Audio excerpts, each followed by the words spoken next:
கொலோசியருடைய புஸ்தகம் 1வது அதிகாரம் 13வது வசனம். கொலோசியருடைய புஸ்தகம் 1வது அதிகாரம் 13வது வசனம். இருளின் அதிகாரத்தினின்று நம்மை விடுதலையாக்கி தமது அன்பின் குமாரனுடைய ராஜ்யத்திற்கு உட்படுத்தினவருமாயிருக்கிற பிதாவை ஸ்தோத்திரிக்கிறோம். சோத்திரம். பிரியமானவர்களே, நான் இரவெல்லாம் பிரசங்கம் பண்ணோன்னு சொல்லிட்டு 2:30 மணி 3 மணி வரைக்கும் உட்காந்துட்டு எனக்கு பிரசங்கமே வரல. உண்மையாக சொல்கிறேன், பிரசங்கமே வரல. ஒரு பிரசங்கம் நான் ரெடி பண்ணோன்னு நினச்சி, அடையாளம் அப்படி சொல்லி ரெடி பண்ணோன்னு நினச்சேன். அடையாளம் என்ன அடையாளம்? ஆண்டவரே, நீர் எங்களுக்கு கொடுத்த அடையாளம் காணாமல் போச்சு அப்படி சொல்லி இஸ்ரவேல் ஜனங்கள் சொல்கிறாங்க. பிசாசு எங்களுடைய ஆலயத்தில் வந்து கொடியை நாட்டி அடையாளமாக வச்சுட்டு போயிட்டான் அப்படின்னா. பேயுடைய அடையாளம்னா என்ன, தேவன் இவங்களுக்கு கொடுத்த அடையாளம்னா என்ன அப்படி சொல்லி தேடினா பாதி எனக்கு கிடச்சிது, அப்புறமா கிடைக்கல, அப்புறமா அந்த வசனம் எனக்கு செட் ஆகலை. உங்களுக்கு கிடைக்கக்கூடியதான வார்த்தை இல்லை, அதனால உறங்கிட்டியாச்சு. ஆனால் வரும், ஒரு நாளைக்கு கர்த்தர் தருவார். அப்போ நீங்கள் தெரிஞ்சுப்பீங்க நம்ம மேலே பேய் என்ன அடையாளம் போட்டு வச்சுருக்கான், நமக்கு என்ன அடையாளம் இருக்குது, அதையும் தெரிஞ்சுக்கணுமே. அதுக்கப்புறமா கொரிந்தியர்லேருந்து எனக்கு ஒரு வசனம் வந்துச்சு. எங்களுடைய போராயுதம் மாம்சத்துக்குரியதல்ல, அரண்களை நிர்மூலமாக்கக்கூடியதான தேவ பலனாக இருக்குது. அரண்னா என்ன, எந்த பலன் இருக்குது, எந்த பலத்தை வச்சு நிர்மூலமாக்கலாம், அது முக்கால்வாசி எடுத்துட்டேன் நான் பிரசங்கம் பண்ணோன்ட்டு. கடைசியில் அதுவும் உரம் கட்டிட்டேன். 2:45 3:15 ஆகிப்போச்சு. கம்முன்னு படுத்துக்கிட்டேன். போயா பார்த்துக்கலாம் அப்படி சொல்லிட்டு காலையில் 7:30 மணிக்கு அப்புறமா தான் எனக்கு இந்த கொலோசியருடைய புஸ்தகத்துலேருந்து ஒரு வார்த்தை கொடுத்தார். அப்புறம் உட்காந்து கடன்னு தேடினேன். தேடி தான் எடுக்கணும், ஏன்னா இது தூதாச்சே, தேடி தான் எடுக்கணும். ஆகவே இந்த வார்த்தை ஜனங்களுக்கு ஏற்றதாக இருக்கும். அதுதான் கர்த்தர் கொடுத்தார். உன் நினைவுகள் என் நினைவுகளை மூடுறா அப்படி சொல்லிட்டு மூட வச்சுட்டார். நான் கொடுக்குறத நீ பேசு. அப்போது இருளின் அதிகாரத்திலிருந்து நம்மை விடுதலையாக்கி அன்பின் குமாரனுடைய ராஜ்யத்தில் உட்படுத்தினதாகிய தேவனை ஸ்தோத்தரிக்கிறோம், பிதாவாகிய தேவனை ஸ்தோத்தரிக்கிறோம் அப்படி சொல்லி பவுல் நிருபங்களை எழுதும் போது சொல்கிறான். பிரியமானவர்களே, இருளின் அதிகாரம் அது என்ன பண்ணும்? அன்பின் குமாரனுடைய ராஜ்யத்துக்குள்ளே வரும்போது எனக்கு என்ன கிடைக்கும்? முதலாவது, அன்பின் குமாரனுடைய ராஜ்யத்தில் தைரியம் இருக்கும். ஏன்னா நான் ஒரு பாதுகாப்பு கீழே இருக்கிறேன். என்னை ஆளுகை செய்கிறவர் மோசமானவர் அல்ல. என்னை ஆளுகிற ராஜா நித்திய ராஜா. அவர் நித்திய பிதா, அன்புள்ள தேவன்.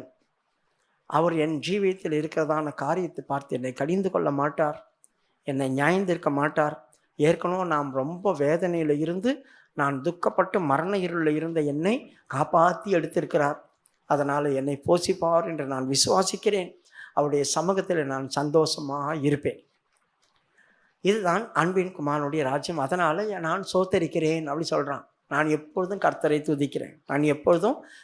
துதிக்கிறேன். சரி, அப்போ இந்த இருள் என்ன பண்ணும்? என்ன இருளிலே என் ஜீவியம் இருந்துச்சுன்னா இந்த இருள் என் வாழ்க்கையில் என்னெல்லாம் பண்ணும் அப்படின்னு சில காரியங்களை சொல்கிறேன். அப்போது நாம் இருளில் இருக்கிறோமா அன்பின் குமாரனுடைய ராஜ்யத்தில் இருக்கிறோமா நமக்கு தெரிஞ்சிடும். முதலாவது, இந்த இருளுக்கு ஒரு அதிகாரம் இருக்குது. இந்த இருளுக்கு ஒரு அதிகாரம் இருக்குது. அதனால தான் இருளின் அதிகாரத்திலேருந்து உங்களை விடுதலை ஆக்கி அப்படின்னா அதுக்கிட்ட சண்டை போட்டு தான் என்னை வாங்கினார். அதுக்கிட்ட சண்டை போட்டு தான் வாங்கினார். படிமா மறுபடியும். இருளின் அதிகாரத்தில் நின்று நம்மை விடுதலையாக்கி தமது அன்பின் குமாரனுடைய ராஜ்யத்திற்கு உட்படுத்தினவருமாயிருக்கிற பிதாவை ஸ்தோத்திரிக்கிறோம். இப்போ இதிலிருந்து விடுதலை ஆகிறதுக்கு தேவன் எனக்கு என்ன செய்தார் அதை 14வது வசனத்தில் சொல்லியிருக்கு. அவருக்குள் அவருடைய இரத்தத்தினாலே பாவ மன்னிப்பாகிய மீட்பு நமக்கு உண்டாயிருக்கிறது. என் வாழ்க்கையில் இருந்த பாவத்தின் நிமித்தம் என்னை இருளுக்குள்ளே கொண்டு போய் வச்சிருச்சு சாத்தான். என் மேலே அதிகாரம் செலுத்தினான். ஏன்னா எனக்குள்ளே இருந்ததான காரியம் அது போல் என்னால் அதை மீற முடியல. அவன் நான் செய்தது சொல்லி காட்டுறான். நீ இப்படி செய்த அதனால தான் இங்கே இருக்கிற, நீ இப்படி செய்த அதனால தான் இங்கே இருக்கிற, நீ இப்படி பண்ண அதனால தான் இங்கே இருக்கிற சொல்கிறான். அதனால் என் தலைகுனிவாக இருக்குது எனக்கு. நான் அவனை எதிர்க்க முடியல. ஏன்னா என்னுடைய பலவீனத்தை அவன் காட்டுறான். என் பலவீனத்தை கொண்டு வந்து எனக்கு காட்டுறான். அந்த பலவீனத்தை பார்க்கும்போது நான் அவனை எதிர்க்க முடியல. நான் கூனி குறுகி போய் தலை குனிஞ்சு நிற்கிறேன். தலை குனிஞ்சு நிற்கிறேன். என்னால் எதுவுமே செய்ய முடியல. என்னால் எதுவுமே செய்ய முடியல. இப்படி செய்ய முடியாத இடத்துல மாட்டிக்கிட்டேன். என்னை யார் காப்பாற்றுவா? இந்த இருள் என்னை யார் காப்பாற்றுவா? என்னை அவன் பாடுபடுத்துகிறானே, என்னை சொல்லி சொல்லி வேதனைப்படுத்துகிறானே, நான் செய்ததை கொண்டு வந்து எனக்கு முன்னால் காட்டுறானே, நான் பேசின காரியத்தை எனக்கு முன்னால் கொண்டு வந்து காட்டுறானே, என் தவறுகளை முன்னால் கொண்டு வந்து காட்டுறானே, என்னால் ஒன்றுமே பண்ண முடியலையே, எதிர்த்து நிற்க முடியலையே, திரும்பி பேச முடியலையே, நிமிர்ந்து நிற்க முடியலையே, தலகுனிவாக இருக்குது எனக்கு. ஆண்டவரே, என்னை யார் காப்பாற்றுவா? யார் காப்பாற்றுவா? அப்படி சொல்லிட்டு இருக்கும்போது, இப்போ என் பாவம் இருக்கு இல்லையா, அந்த பாவத்துக்கு ஒரு கிரயம் செலுத்தினா தானே நான் வெளியே வர முடியும். அதனால் அன்பின் குமாரனுடைய ரத்தம் எனக்காக சிந்தப்பட்டது. இந்தா உன் பாவத்துக்கு நான் ஒரு வேலை செலுத்துகிறேன். அந்த ரத்தம் எனக்கு செலுத்தப்பட்டதுனால பாவம் எனக்கு இங்கே இருக்குது. அந்த பாவம் எனக்கு ஒரு சம்பளத்தை கொடுக்கும், அதான் மரணம். இப்போது எனக்கு இந்த மரணம் இருக்குது பார்த்தீங்களா, இந்த மரணத்துலேருந்து நான் ஜீவனாக மாறணும். செத்து கிடக்கிற நான் ஜீவனாக மாறணும். இப்போது எனக்கு ஆக்சிடென்ட் ஆகிடுச்சு வச்சுங்க, ரத்தம் போயிடுச்சு ரொம்ப. டாக்டருங்க என்ன பண்ணுவாங்க, அவருக்கு செத்துருவார், அவருக்கு ரத்தம் கொடுக்கணும் அப்படின்னு சொல்கிறாங்க. ஏன்? இந்த ரத்தம் எனக்குள்ளே வந்தால் தான் எனக்கு ஜீவன் வரும். ஏன்னா எனக்கு தேவையான ஜீவன் வெளியே போயிடுச்சு. ஆனால் நான் ஏதோ குத்து உயிராக கிடக்கிறேன், முழுசாக சாகலை. ஆனால் அடிபட்டு ரொம்ப மோசமான நிலவரத்தில் இருக்கிறேன். யாராவது அந்த ரத்தம் கொடுத்தா நான் போயிச்சுப்பேன். அந்த ஒரு இடத்துக்குள்ளே நான் இருந்தாங்க, இருளுக்குள் அப்படி தான் இருந்தேன். இப்போ இயேசு என்ன செய்தார்? அவருடைய ரத்தத்தை எனக்கு கொடுத்தார். இப்போ இந்த மரணம் சம்பளமாக நின்றுச்சு இல்லையா, இந்த மரணத்துக்குள்ளே அந்த ரத்தம் ஓடிடுச்சு உள்ளோ. இந்த ரத்தம் அந்த மரணத்துக்குள்ளே போன உடனே நான் ஜீவன் ஆகிட்டேன். இப்போ மரணம் என்னை விட்டு போயிடுச்சு. இதே மரணம் எனக்குள்ள ஜீவனாக மாறி போச்சு. அதுதான் படிமா இப்போ 14வது வசனம். அவருக்குள் அவருடைய இரத்தத்தினாலே பாவம் மன்னிப்பாகிய மீட்பு நமக்கு உண்டாயிருக்கிறது. பாவம் மன்னிப்பாகிய மீட்பு எனக்கு வந்துடுச்சு. அப்போ இந்த பாவத்தின் சம்பளம் மரணமாக இருந்துச்சு பார்த்தீங்களா, இந்த மரணத்துக்குள்ள அவர் ரத்தம் ஊடுருவி பாஞ்ச உடனேயும் அந்த மரணமே ஜீவனாக மாறி போச்சு. இப்போ எனக்கு மரணம் இல்லை, நான் காப்பாற்றப்பட்டு வெளியே வந்துட்டேன். அதாங்க அன்பின் குமாரனுடைய ராஜ்யம். ஜீவனுள்ளோர் தேசத்தில் கர்த்தர் என்னை கொண்டு வந்து ஸ்தாபித்திருக்கிறார். ஜீவனுள்ளோர் தேசத்தில் கர்த்தர் என்னை கொண்டு வந்து விட்டிருக்கிறார். இனி மரணம் இல்லாத வாழ்க்கை இந்த அன்பின் குமாரனுடைய ராஜ்யத்துக்குள்ளே எனக்கு இருக்குது. இருள் என்னை போட்டு கொஞ்சம் கொஞ்சமாக கொண்டுட்டு இருந்துச்சு. நான் செத்துட்டு கிடந்தேன். திடீர்னு ஒருத்தர் வந்து எனக்கு ரத்தம் கொடுத்தார், காப்பாற்றிட்டார். இப்போ நான் பொழைச்சிக்கிட்டேன். இப்போ எனக்கு மரணம் இல்லாத வாழ்க்கைக்குள்ளே வந்திருக்கிறேன். இந்த இடத்துல எனக்கு சகலமும் கிடைக்கும். அந்த இடத்துல எனக்கு எதுவுமே கிடைக்கல, இந்த இடத்துல எனக்கு சகலமும் கிடைக்கும். சரி, இந்த இருள் என்னை என்ன பண்ணி வச்சுருந்துச்சு? இந்த இருளுக்குள்ளே மாட்டி நான் எப்படி இருந்தேன்? முதலாவது, இருள் எங்கே இருக்கும்? ஒரு மனுஷனுக்குள்ள ஆழத்தில் இருக்கும். ஆதியாகம புஸ்தகம் 1வது அதிகாரம் 2வது வசனம் வாசிங்க. பூமியானது ஒழுங்கின்மையும் வெறுமையுமாயிருந்தது, ஆழத்தின் மேல் இருள் இருந்தது, தேவ ஆவியானவர் ஜலத்தின் மேல் அசைவாடி கொண்டிருந்தார். போதும். இந்த இடத்துல தேவன் ஆதியிலே வானத்தையும் பூமியும் சிருஷ்டித்தார். ஆனால் 2வது வசனம் சொல்லுது, பூமியானது ஒழுங்கின்மையும் வெறுமையுமா இருந்தது. இந்த ஒழுங்கின்மையும் வெறுமையும் கண்ணுக்கு தெரியுது. நல்லா புரிஞ்சுக்கொள்ளுங்க. ஒழுங்கின்மையும் வெறுமையும் கண்ணுக்கு தெரியுது, வெளியே பளிச்சுன்னு தெரியுது. ஆனால் ஆழத்துக்குள்ள இருள் இருந்தது யாருக்கும் தெரியாது. அது ஆவியானவர் தான் சொல்கிறார். ஆழத்தில் இருள் இருக்குது. அதனால தான் மேலே ஒரு மாதிரி தெரியுது. ஒழுங்கின்மையும் வெறுமையுமா இந்த மாதிரி வர தெரியறதுக்கு காரணம் உள்ள இருக்குது இருள். ஆழத்தில் இருள் இருந்துச்சு. பிரியமானவர்களே, ஆழத்தில் இருள் இருக்குது. நம்முடைய ஜீவியத்தை ஒழுங்கின்மையும் வெறுமையும் ஆக்கி விட்டு, நமக்குள்ள நம்மளை அறியாமையே இருள் இருந்துச்சுன்னாக்கா மேல் பிரகாரமாக நம்முடைய ஜீவியத்தை நாசம் பண்ணி விட்டுரு. மற்றவங்க பார்த்து அசிங்கமாக நம்மளை பார்க்குற மாதிரி, கேவலமாக நம்மளை பார்க்குற மாதிரி, நிந்திக்கிற மாதிரி, இது என்ன இப்படி இருக்குது, என்ன இவங்க இப்படி ஆயிட்டாங்க, என்ன இப்படி பண்ணிட்டாங்க, இப்படி செய்துட்டாங்க, இந்த மாதிரி நிலவரமாக மாறிட்டாங்களே, அப்படி சொல்கிறதான அளவுக்கு நம்மளை கொண்டு வந்துடும். இப்போ இந்த இருள் எங்கே இருந்துச்சு? ஆழத்தில் இருந்துச்சு. ஆழத்தில் இந்த இருள் இருக்கிற வரைக்கும் மேலே கேட்காது, மேலே நன்மை தெரியாது. இப்போ நமக்குள்ளே இந்த இருள் எங்கே இருக்குது? எதனால் இந்த இருள் நமக்கு வந்துச்சு? அப்படி பார்த்துருவோமா? ரோமருடைய புஸ்தகம் 2வது அதிகாரம் 21வது வசனத்தில் இந்த இருள் ஏன் வருது அப்படின்னு சொல்லியிருக்கு. இப்படி இருக்கு மற்ற 21 ரோமர் 2:21 1:21 ரோமர் 1:21. அவர்கள் தேவனை அறிந்தும் நல்லா கவனிங்க. அவர்கள் தேவனை அறிந்தும் அவரை தேவன் என்று மகிமைப்படுத்தாமலும். அவரை தேவன் என்று எங்க நீங்க மகிமைப்படுத்துங்க சொல்லுங்க பார்க்கலாம். எங்க மகிமைப்படுத்துவீங்க ஆண்டவரை சொல்லுங்க. தேவ சமூகத்துல தாங்க மகிமைப்படுத்தணும். நீங்க வீட்டுல ஜெபம் பண்றீங்களா? அது இல்லைங்க, அது இல்லை. தேவ சமூகத்துல வந்து எல்லாரும் கூடி மகிமைப்படுத்துறமே, அதைத்தான் இங்க சொல்லியிருக்குது. அவர்கள் தேவன் என்று அறிந்து தானே உள்ள வராங்க.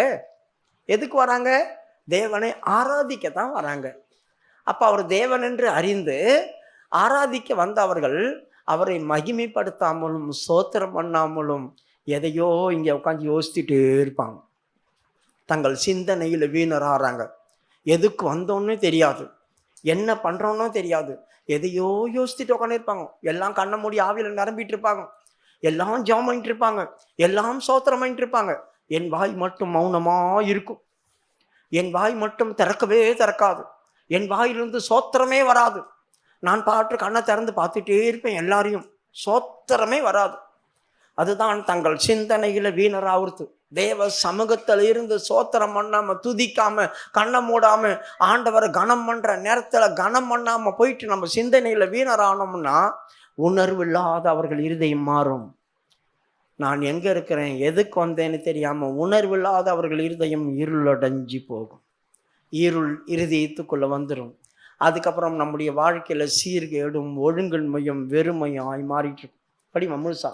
அவர்கள் தேவனை அறிந்தும் அவரை தேவன் என்று மகிமைப்படுத்தாமலும் ஸ்தோத்திரியாமலும் இருந்து தங்கள் சிந்தனைகளினாலே வீணரானார்கள். உணர்வில்லாத அவர்களுடைய இருதயம் இருள் அடைந்தது. பாத்தீங்களா? உணர்வில்லாத அவர்களுடைய இருதயம் உள்ள இருக்கு, வெளியே கிடையாது. இருதயம் உள்ள இருக்கு, சரீரம் மட்டும் தாங்க வெளியே இருக்கு. இருதயத்துக்குள்ள இருள் பூந்துக்குச்சு அப்படி சொன்னா சரீரத்தில் அந்த பாதிப்பு தெரியும். அப்ப இருதயத்தில் இருக்குன்னு யாருன்னா சொல்லுவாங்களா?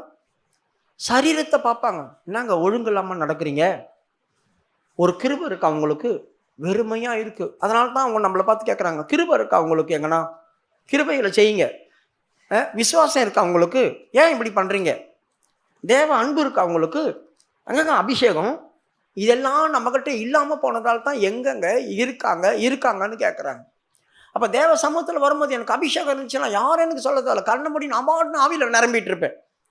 அப்படி இல்லை, எதையாவது யோசிச்சுட்டு இருப்பேன்.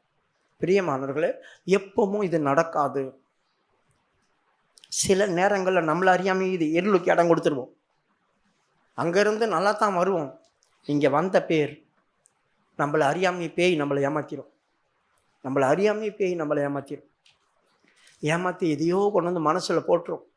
நான் இங்கே துதிக்க வேண்டிய நேரத்தில் துதிக்காமல் எதையோ யோசிச்சுட்டு இருப்பேன். எல்லாரும் ஆவியில் நிரம்பிட்டு இருப்பாங்க, நான் யோசிச்சுட்டு இருப்பேன், நான் சிந்திச்சுட்டு இருப்பேன், வேதனை பட்டுன்னு இருப்பேன். தேவ சமூகத்தில் உட்காந்து இதெல்லாம் பண்ண நான் உணர்வு இல்லாமல் போயிட்டேன். அதனால் இருதயம் இருள் அடைஞ்சு போச்சு. இந்த சபையை விட்டு எழும்பி போகும்போது வெறுமையாக போவேன், முகம் பிரகாசமாக இருக்காது. துக்கத்தில் எழும்பி சமாதானம் இல்லாமல் தேவ சமூகத்தை விட்டு வெளியே போவோம், துக்கமாக இருக்கும். அந்த துக்கத்தில் போகிறதுனால யாருக்கிட்டையும் பேச பிடிக்காது, யாரையும் பார்க்கவும் பிடிக்காது, வேகமாக வீட்டுக்கு போக சொல்லும். காரணம் என்ன? இருதயத்தில் மகிழ்ச்சி இல்லை, சந்தோஷம் இல்லை. அதனால் யாரையும் பார்க்கக்கூடாது. பார்த்தா யாருன்னா கேட்பாங்க, என்ன கவலையாக இருக்கீங்க, என்ன ஆச்சு உங்களுக்கு, என்ன ப்ராப்ளம், வீட்டில் இருக்கிற காரியத்தெல்லாம் கேட்பாங்க. போவோம் யார்கிட்டையும் பேச வேணாம். யோசித்து பாருங்கள், இருதயத்துக்குள்ள இருள் வந்துடுச்சு. இருதயத்துக்குள்ள இருள் வந்ததுனால நம்மளையே நம்ம மறைச்சிக்கிறோம். இந்த இடத்துக்குள்ளே வந்துடும். பெரியமானவர்களே, தேவ சமூகத்தில் வந்து தயவு செய்து, நான் அதுக்கு தான் சின்ன பசங்களோ சின்ன பிள்ளைங்களோ யாராக இருந்தாலும் வாயை தர சத்தமாக சோத்திரம் பண்ணு. எதுக்கு சொல்கிறேன்? நாம் செய்ய வேண்டியதான நேரத்தில் செய்யாமல் போனோம் அப்படி சொன்னால் சிந்தனை இல்லாமல் போயிடும், உணர்வு இல்லாமல் போயிடும், இருண்டு போயிடுங்க. அதுக்கப்புறமா நம்முடைய படிப்பு காரியம் வேஸ்டேஜ் ஆகும். பிள்ளைங்களை பார்த்து பெற்றவங்க கேட்பாங்க, பசங்களை பார்த்து ஏன் இப்படி பண்ணுற நீ, எதுக்கு இப்படி பண்ணுற நீ, ஏன் இப்படி பண்ணுற, வெளியரங்கம்மா தெரியுது, நீ ஏன் இப்படி முட்டாளாக கிடக்கிற, உனக்கு படிக்க தெரியாதா, உனக்கு டியூஷன் வைக்கணுமா? ஆவிக்குரிய பிள்ளைகளுக்கு விசேஷிக்கப்பட்ட ஞானம் இருக்குது. அவங்க டியூஷனுக்கே போகக்கூடாது, தெரியுமா அவங்களுக்கு? பிள்ளை வளர்ந்து ஞானத்தினால் நிரம்பிச்சான்.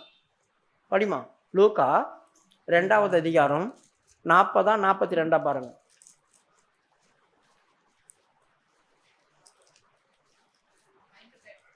ஆ?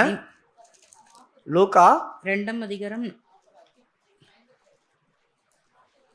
பிள்ளை வளர்ந்து ஆவியிலே பலன் கொண்டு ஞானத்தினாலே நிறைந்தது. யாருமா எடுக்கலையா? பிள்ளை வளர்ந்து வசனம் ஆவியிலே சொல்லுமா. 2ஆம் அதிகாரம் 40வது வசனம். ஆ, பிள்ளை வளர்ந்து ஆவியிலே பலன் கொண்டு ஞானத்தினால் நிறைந்தது, தேவனுடைய கிருபையும் அவர் மேல் இருந்தது. பாத்தீங்களா? பிள்ளை வளர்ந்து ஆவியில பலன் கொள்ளுது. அதனால தாங்க அபிஷேகத்தை பெற்றுக்கோ சொல்றது. அபிஷேகம் பெற்ற பிள்ளைங்களுக்கு தானா ஞானம் வந்துடும். அவங்க போய் ஒரு ஆள்கிட்ட போய் படிக்கணும்னு அவசியம் இல்லையே, டியூஷன் போகணும்னு அவசியம் இல்லையே. நல்லா படிக்கிறவங்களுக்கு எதுக்கு டியூஷன்? அவங்கள அழகாக உட்கார வச்சு நம்மளை படி, உன் வாழ்க்கைக்கு நீ தான் முக்கியம், படி அப்படி சொன்னால் போதும். வாரம் முழுதும் ஸ்கூல்லையும் படிச்சுட்டு வர்றாங்க, வீட்டில் வந்த உடனே புக்கு வச்சுட்டு சாப்பிட்டு உடனே மறுபடியும் டியூஷன் போகிறாங்க. தேவ சமூகமே இல்லை அவங்களுக்கு. அப்புறம் எப்படி பிள்ளை ஆவியில் பலன் கொள்ளும்? பிள்ளை எப்படிங்க ஆவியில் பலன் கொள்ளும்? எல்லாம் பலனும் டியூஷனில் போயிதே. டியூஷனில் போகிறீங்களே, டியூஷனில் யார் எந்த டீச்சர் உட்கார வச்சு வாங்க அப்படி சொல்லி இது என்ன படிங்க, இது என்ன படிங்க, இது என்ன படிங்கன்னு சொல்கிறாங்களா? எந்த டீச்சராவது அவங்ககிட்ட போய் கேட்பாங்க, இன்றைக்கி உங்களுக்கு என்ன பாடம் எடுத்தாங்க ஸ்கூலில்? இந்த பாடம் எடுத்தாங்க, அந்த பாடம் எடுத்தாங்க, அதை எடுத்து படி, உனக்கு எதனா புரியல என்ன கேளு. அது பாட்டுன்னு அது வேலை பண்ணிட்டு இருக்கோம், சமைச்சிட்டு அது பண்ணிட்டு இது பண்ணிட்டு. அங்கே 5 பேர் உட்காந்துருப்பாங்க.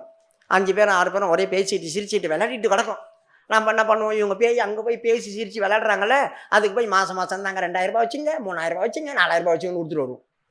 எங்கள் வீட்டிலேருந்து விளாட்றது பத்தாதுன்னு அவங்க வீட்டில் போய் விளையாடிட்டு வராங்களே, அதுக்கு கொடுக்குற நீ பேமெண்ட்டு பார்க்காது. இன்னைக்கு வீட்டில் டியூஷன் படிச்சுட்டு வரதான பிள்ளைங்களையும் பசங்களையும் வீட்டில் வச்சு கேளுங்க, என்ன நீ படித்த இன்னைக்கு, என்ன சொல்லி கொடுத்தாங்க? பேக்குன்னு முழிக்கங்க. என்ன இன்னைக்கு சொன்னாங்க, நீ போய் நீ என்ன சொன்னாங்க, இன்னைக்கு 1 மணி நேரம் இருந்துட்டு வந்து என்ன சொன்னாங்க, என்ன படிக்க கொடுத்தாங்க? அவங்க அதை படிக்க சொன்னாங்க, இதை படிக்க சொன்னாங்க, இதை எழுத சொன்னாங்க, அவ்வளோதான். அதுக்கு வீட்டிலேருந்து அது எழுதின்னு போவோமே, நீ எதுக்கு வேற 3000 ரூபா கொண்டு போய் கொடுக்குற? தெரிஞ்சு கொள்ளுங்க, பிள்ளை ஆவியினால பலன் கொண்டு ஞானத்தினால நிறைந்தது. ஆவி உள்ள வந்து பலன் அடைய ஞானத்தினால நாம் நிறைவோங்க. அப்போ கர்த்தர் அவங்களோடு கூட இருப்பார், கிருபையினால நிரப்பப்படும். கிருபையினால நிரப்பப்படுறதுக்கு எதுக்கு நம்ம போய் டியூஷன் படிக்க வைக்கணும்? எதுக்கு அங்கே போகணும்? அங்கே போய் அவங்கன்னா பயபக்தியை படிச்சுட்டு வராங்களா? இல்லையே. அதுக்கு தான் இங்கே சின்ன வயசுலேருந்தே அபிஷேகம் பெற்றுக்கோ. அப்போ தேவ சமூகம் இல்லையா அவங்களுக்கு? எந்த தேவ சமூகம் இல்லை. சண்டே காத்திருப்பு கூட்டமும் கிடையாது, பைபிள் செடி கிடையாது, எதுவும் இல்லை. உன் பிள்ளைங்க ஏன் வரல? அவங்க டியூஷன் போயிட்டாங்க. பாதி பேர் அப்படி இருக்கிறதால யாரும் ஆவிக்குரிய ஜீவிதத்தில் வர மாட்டாங்க. அப்போ அவங்கள வாரத்துக்கு ஒரு முறை கொண்டு வந்து இங்கே உட்கார வச்சேன்னு வச்சுக்க, அவங்க என்ன பண்ணுவாங்க? பேக் தான் வெடிக்க வைப்பாங்க. அவங்க எப்படி கண்ணு மூடுவாங்க சோத்திரம் பண்ணி? யோசித்து பாருங்க, அவங்க எப்படி சோத்திரம் பண்ணுவாங்க? அவங்களுக்கு தான் பலனே இல்லையே. பலன் இருந்தால் தானே. கர்த்தரை நாம் தொழுது கொள்ளும் போது எப்படி தொழுது கொள்ளணுமா? சங்கீதம் 2:11 வாசிக்கிறோம், பயத்துடனே கர்த்தரை சேவிங்கள், நடுக்கத்துடனே களி கூறுங்கள். நாம் அவரை சேவிக்கும் போது, ஐயோ கர்த்தருடைய சமூகத்தில் வந்திருக்கிறனே, இப்படி மௌனமாக இருக்கக்கூடாது, கணை திறந்து பார்க்கக்கூடாதே, பேய் உள்ளே வந்து பூந்துருவானே, நம்முடைய இருதயத்தை வேஸ்ட் பண்ணிடுவானே, நம்மளை இருளை பண்ணிடுவானே, எனக்கு உணர்வு இல்லாத ஆக்கிடுவானே, ஆண்டவரை சோத்திரப்பா அப்படின்னு களி கூறும்போது, ஒரு ஆவியில் களி கூறும்போது ஒரு நடுக்கம் இருக்கணும். ஒரு நடுக்கத்தோடு தான் களி கூறணும். சும்மா கொஞ்சம் வேடிக்கை பார்த்துருந்தோம்னா நீங்கள் வரும்போதெல்லாம் உங்கள் இருதயம் இருட்டாகி போயிட்டே இருக்கும். வீட்டில் இருந்தால் கூட தெரியாது, வீட்டில் நீங்கள் இருந்தால் கூட ஒன்றும் இல்லை.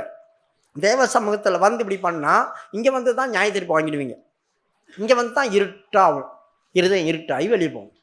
ஏன்னா அவங்க தொழுது கொள்கிற நேரத்தில் தொழுது கொள்ளல, தேவனை துதிக்க வேண்டிய நேரத்தில் துதிக்கலை, சிந்தனையில் வீணராய் அவரை எரிச்சல் உண்டு பண்ணினாங்க.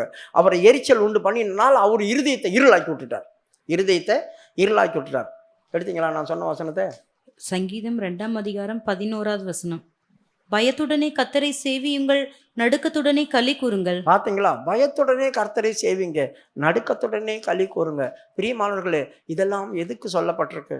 நம்முடைய குடும்பம் சமாதானமாகவே போகணும். அப்படி சொன்னால் கர்த்தர் நம்ம குடும்பத்தில் இருக்கணும், கர்த்தர் நம்முடைய பிள்ளைகளோடு இருக்கணும், கர்த்தருடைய ஆவி அவங்க மேலே இருக்கணும்.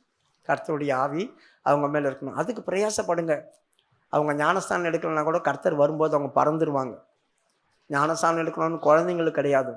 அவங்க ஞானஸ்தானம் எடுக்கலாம் கூட அபிஷேகம் இருந்துச்சுன்னா கர்த்தர் வரும்போது அவங்க காணாது போயிடுவாங்க. நீங்கள் காணாது போகிறீங்களோ இல்லையா, அவங்க காணாது போயிடுவாங்க. இல்லை என்றால் சிறியோர் பெரியோர் யாவரையும் கர்த்தருடைய சிங்காசனத்துக்கு முன்பாக நிற்க கண்டேன். மரணம் அவங்கள ஒப்பு கொடுக்குது. சிறியோர் பெரியோர்லாம் வந்து நிற்கிறாங்க ஜட்ஜ்மெண்ட்டுக்கு. எதுக்கு? நரகத்துக்கு தள்ளுறதுக்கு ஆண்டவர் கொண்டு வந்து நிற்க வைக்கிறார். சமுத்திரம் தங்கள் மரித்தோரை ஒப்பு கொடுத்தது, பாதாளம் தங்கள் மரித்தோரை ஒப்பு கொடுக்குது, மரணம் தங்களை மரித்தோரை ஒப்பு கொடுக்குது. 3 காரியம் ஆண்டவருக்கு ஒப்பு கொடுக்குது. எல்லாம் சிறியோர் எங்க தொடங்குறாங்க பாருங்க. பெரியவர்கள் சிறியவர்கள் தொடங்காம சிறியோர் பெரியோர் யாவரும் தேவனுக்கு முன்பாக நிற்க கண்டேன், புஸ்தகங்கள் திறக்கப்பட்டது அப்படி சொல்லியிருக்கு. அப்போ சின்ன சின்ன பசங்க கூட ஜட்ஜ்மெண்ட் நரகத்துக்கு போகிறதுக்கு வந்து நிற்கிறாங்க ஆண்டவர்கிட்ட. அப்போ தெய்வத்துக்கு இறக்கமே இருக்காதா? குழந்தைங்களாம் வந்து நிற்குது, அப்படியே நரகத்தில் தள்ளி விடுவாரா? இறக்கம் பாராட்ட மாட்டாரா? இல்லை, அது ஜட்ஜ்மெண்ட்டு, அது நியாய சிங்காசனம், வெள்ள சிங்காசனம். அங்கே நீதியாய் நியாயம் தீர்க்கப்படும்.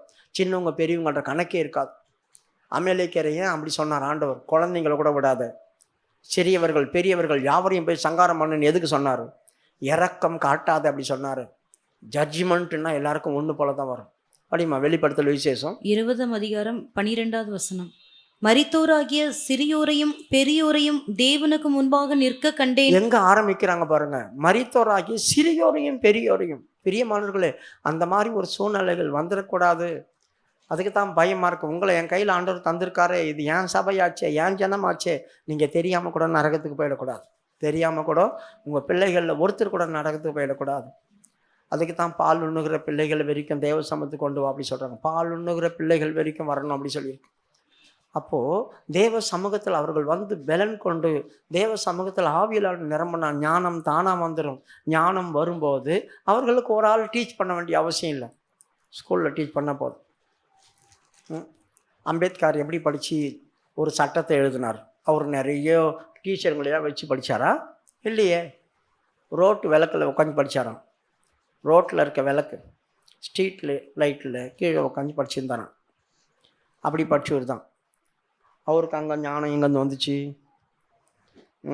படிக்கிறவங்க எங்கேயும் படிக்கலாம். படிக்கிறவங்களுக்கு அந்த கிருபை கிடச்சிது அப்படி சொன்னால் எங்கேயும் படிக்கலாம். சட்டத்தையே எழுதி வச்சுட்டு போயிட்டான சட்ட மேதை அம்பேத்கர் அப்படி சொல்கிறாங்க இல்லையா? எத்தனை பேர் பழைய ஆட்கள்லாம் இருக்கிறாங்களே, மேதை மேதைன்றாங்களே, அவங்களாம் எங்கே போய் படித்தாங்க? எந்த டியூஷன் வச்சாங்க? ஸ்கூலில் சரியாக சொல்லிக் கொடுக்க மாட்டாங்க இந்த டீச்சருங்கெல்லாம்.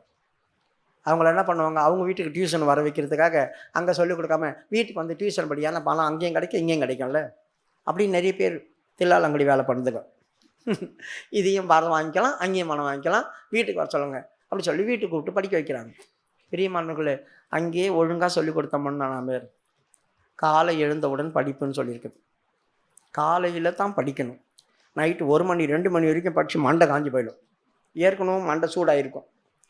நைட்டு மறுபடியும் படித்தா என்னாகும்? ஓவர் டைம் வேலை கொடுக்கும். ஒரு ஜென்ரேட்டர் ஓரளவுக்கு தான் ஓடும், அதுக்கு மேலே ஓடணும் என்னாகும்? சூடாகிடும். அந்த மாதிரி மூளை சூடாகி போச்செல்லாம் ஞாபகம் மறுத்தி வரும், கண்ணிலேருந்து தண்ணி ஊற்றிட்டே கிடக்கும். என்ன படிக்கிறேன் காலையில் எழுந்தோடனே மறந்து போச்சுன்னுவாங்க. இந்த மூளைக்கு கொஞ்சம் தூங்கி ரெஸ்ட் கொடுத்தோம்னா காலையில் எழும்பி படிக்கிறோம் இல்லையா, 5 மணிக்கோ 4 மணிக்கோ ஃப்ரெஷ்ஷாக இருக்கும் அந்த மூளை, அப்படியே ரெக்கார்டிங் ஆகிடும். அவ்வளோதான். ஆண்டவரே சொல்கிறாரு, காலை தோறும் அவனுக்கு நான் கற்றுத்தருக்கிறேன், கற்றுக்கொள்ளுகிறேன்னு போல் அவன் செவியை திறக்கிறான், அவன் கற்றுக்கொள்கிறான். காலை தோறும் தான் ஆண்டவரை கற்றுத்தரார். அதிகாலையில் கர்த்தரை தேடுகிறவன் கண்டடிவான்னு சொல்லியிருக்குது. காலையிலே நம்ம எது தேடினாலும் கிடைக்கும். காலையில் 7 மணி 8 மணி வரைக்கும் தூங்கணும். கேட்டால் நைட்டு ஃபுல்லாக நான் படித்தேன். எப்போ படிக்கணும்னு ஆண்டவர் சொல்கிறாரோ படிக்காமல் பேய் சொல்லும், நைட்டு படி. பேய் அப்படியே மாற்றி விட்டுருச்சு பிரமாணத்தை. ஆண்டவர் சொல்கிறார் காலையில் படி, பேய் சொல்லுது நைட்டு படி. தீர்க்க தரிசனம் வரும், என் பிள்ளையே கர்த்தர் நான் உன்னை பலப்படுத்தி உனக்கு சகாயம் பண்ணும். ஆமாம், கிழிச்சாரு. இதே பேய் வந்து ஆடி சொல்லட்டும், இந்த சபையில் யார் என்ன பண்ணாங்கன்னு எனக்கு தெரியும். பேயே சொல்லிடுச்சு. பேய் சொல்கிறத தான் நம்புவோம். ஆண்டவர் சொல்கிறத ஒரு காலம் நம்பவே மாட்டோம். பேய் சொன்னால் அப்படியே நம்பிடுவோம், ஆண்டவர் சொன்னால் நம்ப மாட்டோம். இன்னைக்கு பேய்க்கு தான் செவி கொடுக்குறோம். அதனால தான் இஸ்ரவேலே எனக்கு செவி கொடு, எனக்கு செவி கொடு, என் வார்த்தையை கேள் அப்படி சொல்கிறாரு. ஏன் இதெல்லாம் கேட்குறாங்க? கொடுக்க மாட்டாங்க. ஏசாயாவுடைய புஸ்தகம் 1ஆவது அதிகாரமா 5ஆவது அதிகாரம் 1ஆவது வசனமா 2ஆவது வசனம் படிங்க. வானங்களே கேளுங்கள், பூமியை செவி கொடு அப்படி சொல்கிறாரு. ஏசாயா 1:5 இல்லை 1:1 பாருங்க. 1ஆவது அதிகாரம் 1ஆவது வசனமா? 1ஆம் அதிகாரம் 2வது வசனம். வானங்களை கேளுங்கள், பூமியே செவிகொடு, கர்த்தர் பேசுகிறார். பார்த்தீங்களா? கர்த்தர் பேசுறாராம். கர்த்தர் பேசுறார். வானங்களே கேளுங்கள். ஏன் வானத்தை பார்த்து கேட்க சொன்னாரு? ஏன்னா வானத்தில் இருக்கிற அத்தனை பேரும் தேவதூதர்கள். அவங்க கேட்பாங்க. ஆண்டவர் எது சொன்னாலும் கேட்பாங்க. பூமியை பார்த்து செவி கொடுன்னு ஏன் சொன்னாரு? பூமியும் கேளுங்கள்னு சொல்லியிருக்கலாமே. பூமியில் இருக்கிறவங்க யாரும் செவி கொடுக்க மாட்டாங்க, கேட்க மாட்டாங்க, கீழ்ப்படிய மாட்டாங்க. அதனால தான் ஏய் செவி கொடுத்து தொலை அப்படி சொல்றாரு. இப்போ வானங்களே கேளுங்கள், பூமியை செவி கொடு. நான் பேசுகிறேன், கர்த்தர் பேசுகிறேன். நான் பிள்ளைகளை வளர்த்து ஆதரித்தேன், அவர்களும் எனக்கு விரோதமாக கலகம் பண்ணுறாங்க. ஏய், மாடு தன் எஜமானையும் கழுதை தன் ஆண்டவனையும் அறியுதியா? மாடு கூட அவன் ஆண்டவன் பேச்சு கேட்குது, கழுதை கூட அவன் பேச்சு கேட்குது. ஏன் ஜனமோ அறிவில்லாமல் சங்காரம் ஆகிட்டு கிடக்குறாங்க, அவங்க என் பேச்சை கேட்கவே மாட்டாங்க அப்படி சொல்கிறாங்க. பிரியமானவர்களே, தயவு செய்து கர்த்தருடைய வார்த்தைக்கு செவி கொடுங்க, ஆண்டவருக்கு செவி கொடுங்க, தேவனை துதிங்க, மகிமைப்படுத்துங்க. தேவ சமூகத்தில் உங்கள் பிள்ளைகளை கொண்டு வாங்க, அவங்க அபிஷேகம் பெற்றுக்கொள்ளட்டும், பரலோகம் போவாங்க. இல்லைன்னா தேவன் என்று அறிந்தும் உள்ளே வந்த பேர் கூட விளையாடிட்டு அங்கே பார்த்து இங்கே பார்த்து சோத்திரம் பண்ணுற நேரத்தில் சோத்திரம் பண்ணாமல், துதிக்கிற நேரத்தில் துதிக்காமல், தொழுது கொள்கிற நேரத்தில் தொழுது கொள்ளாமல் பெரியவங்க வரைக்கும் வீணராகி இருதயம் இருள் படைச்சு, இருதயம் இருள் அடைஞ்சு போச்சு.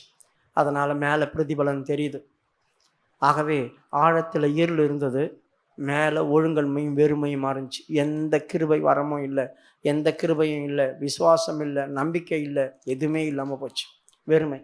இது இருக்கக்கூடாது, இது நம்மக்கிட்ட இருக்கக்கூடாது. இப்போ நம்ம என்ன பண்ணணும்? இப்படி இருந்தா இருதயத்துக்குள்ளே இருள் வந்துடுச்சிங்க, நான் என்ன பண்ணுறது?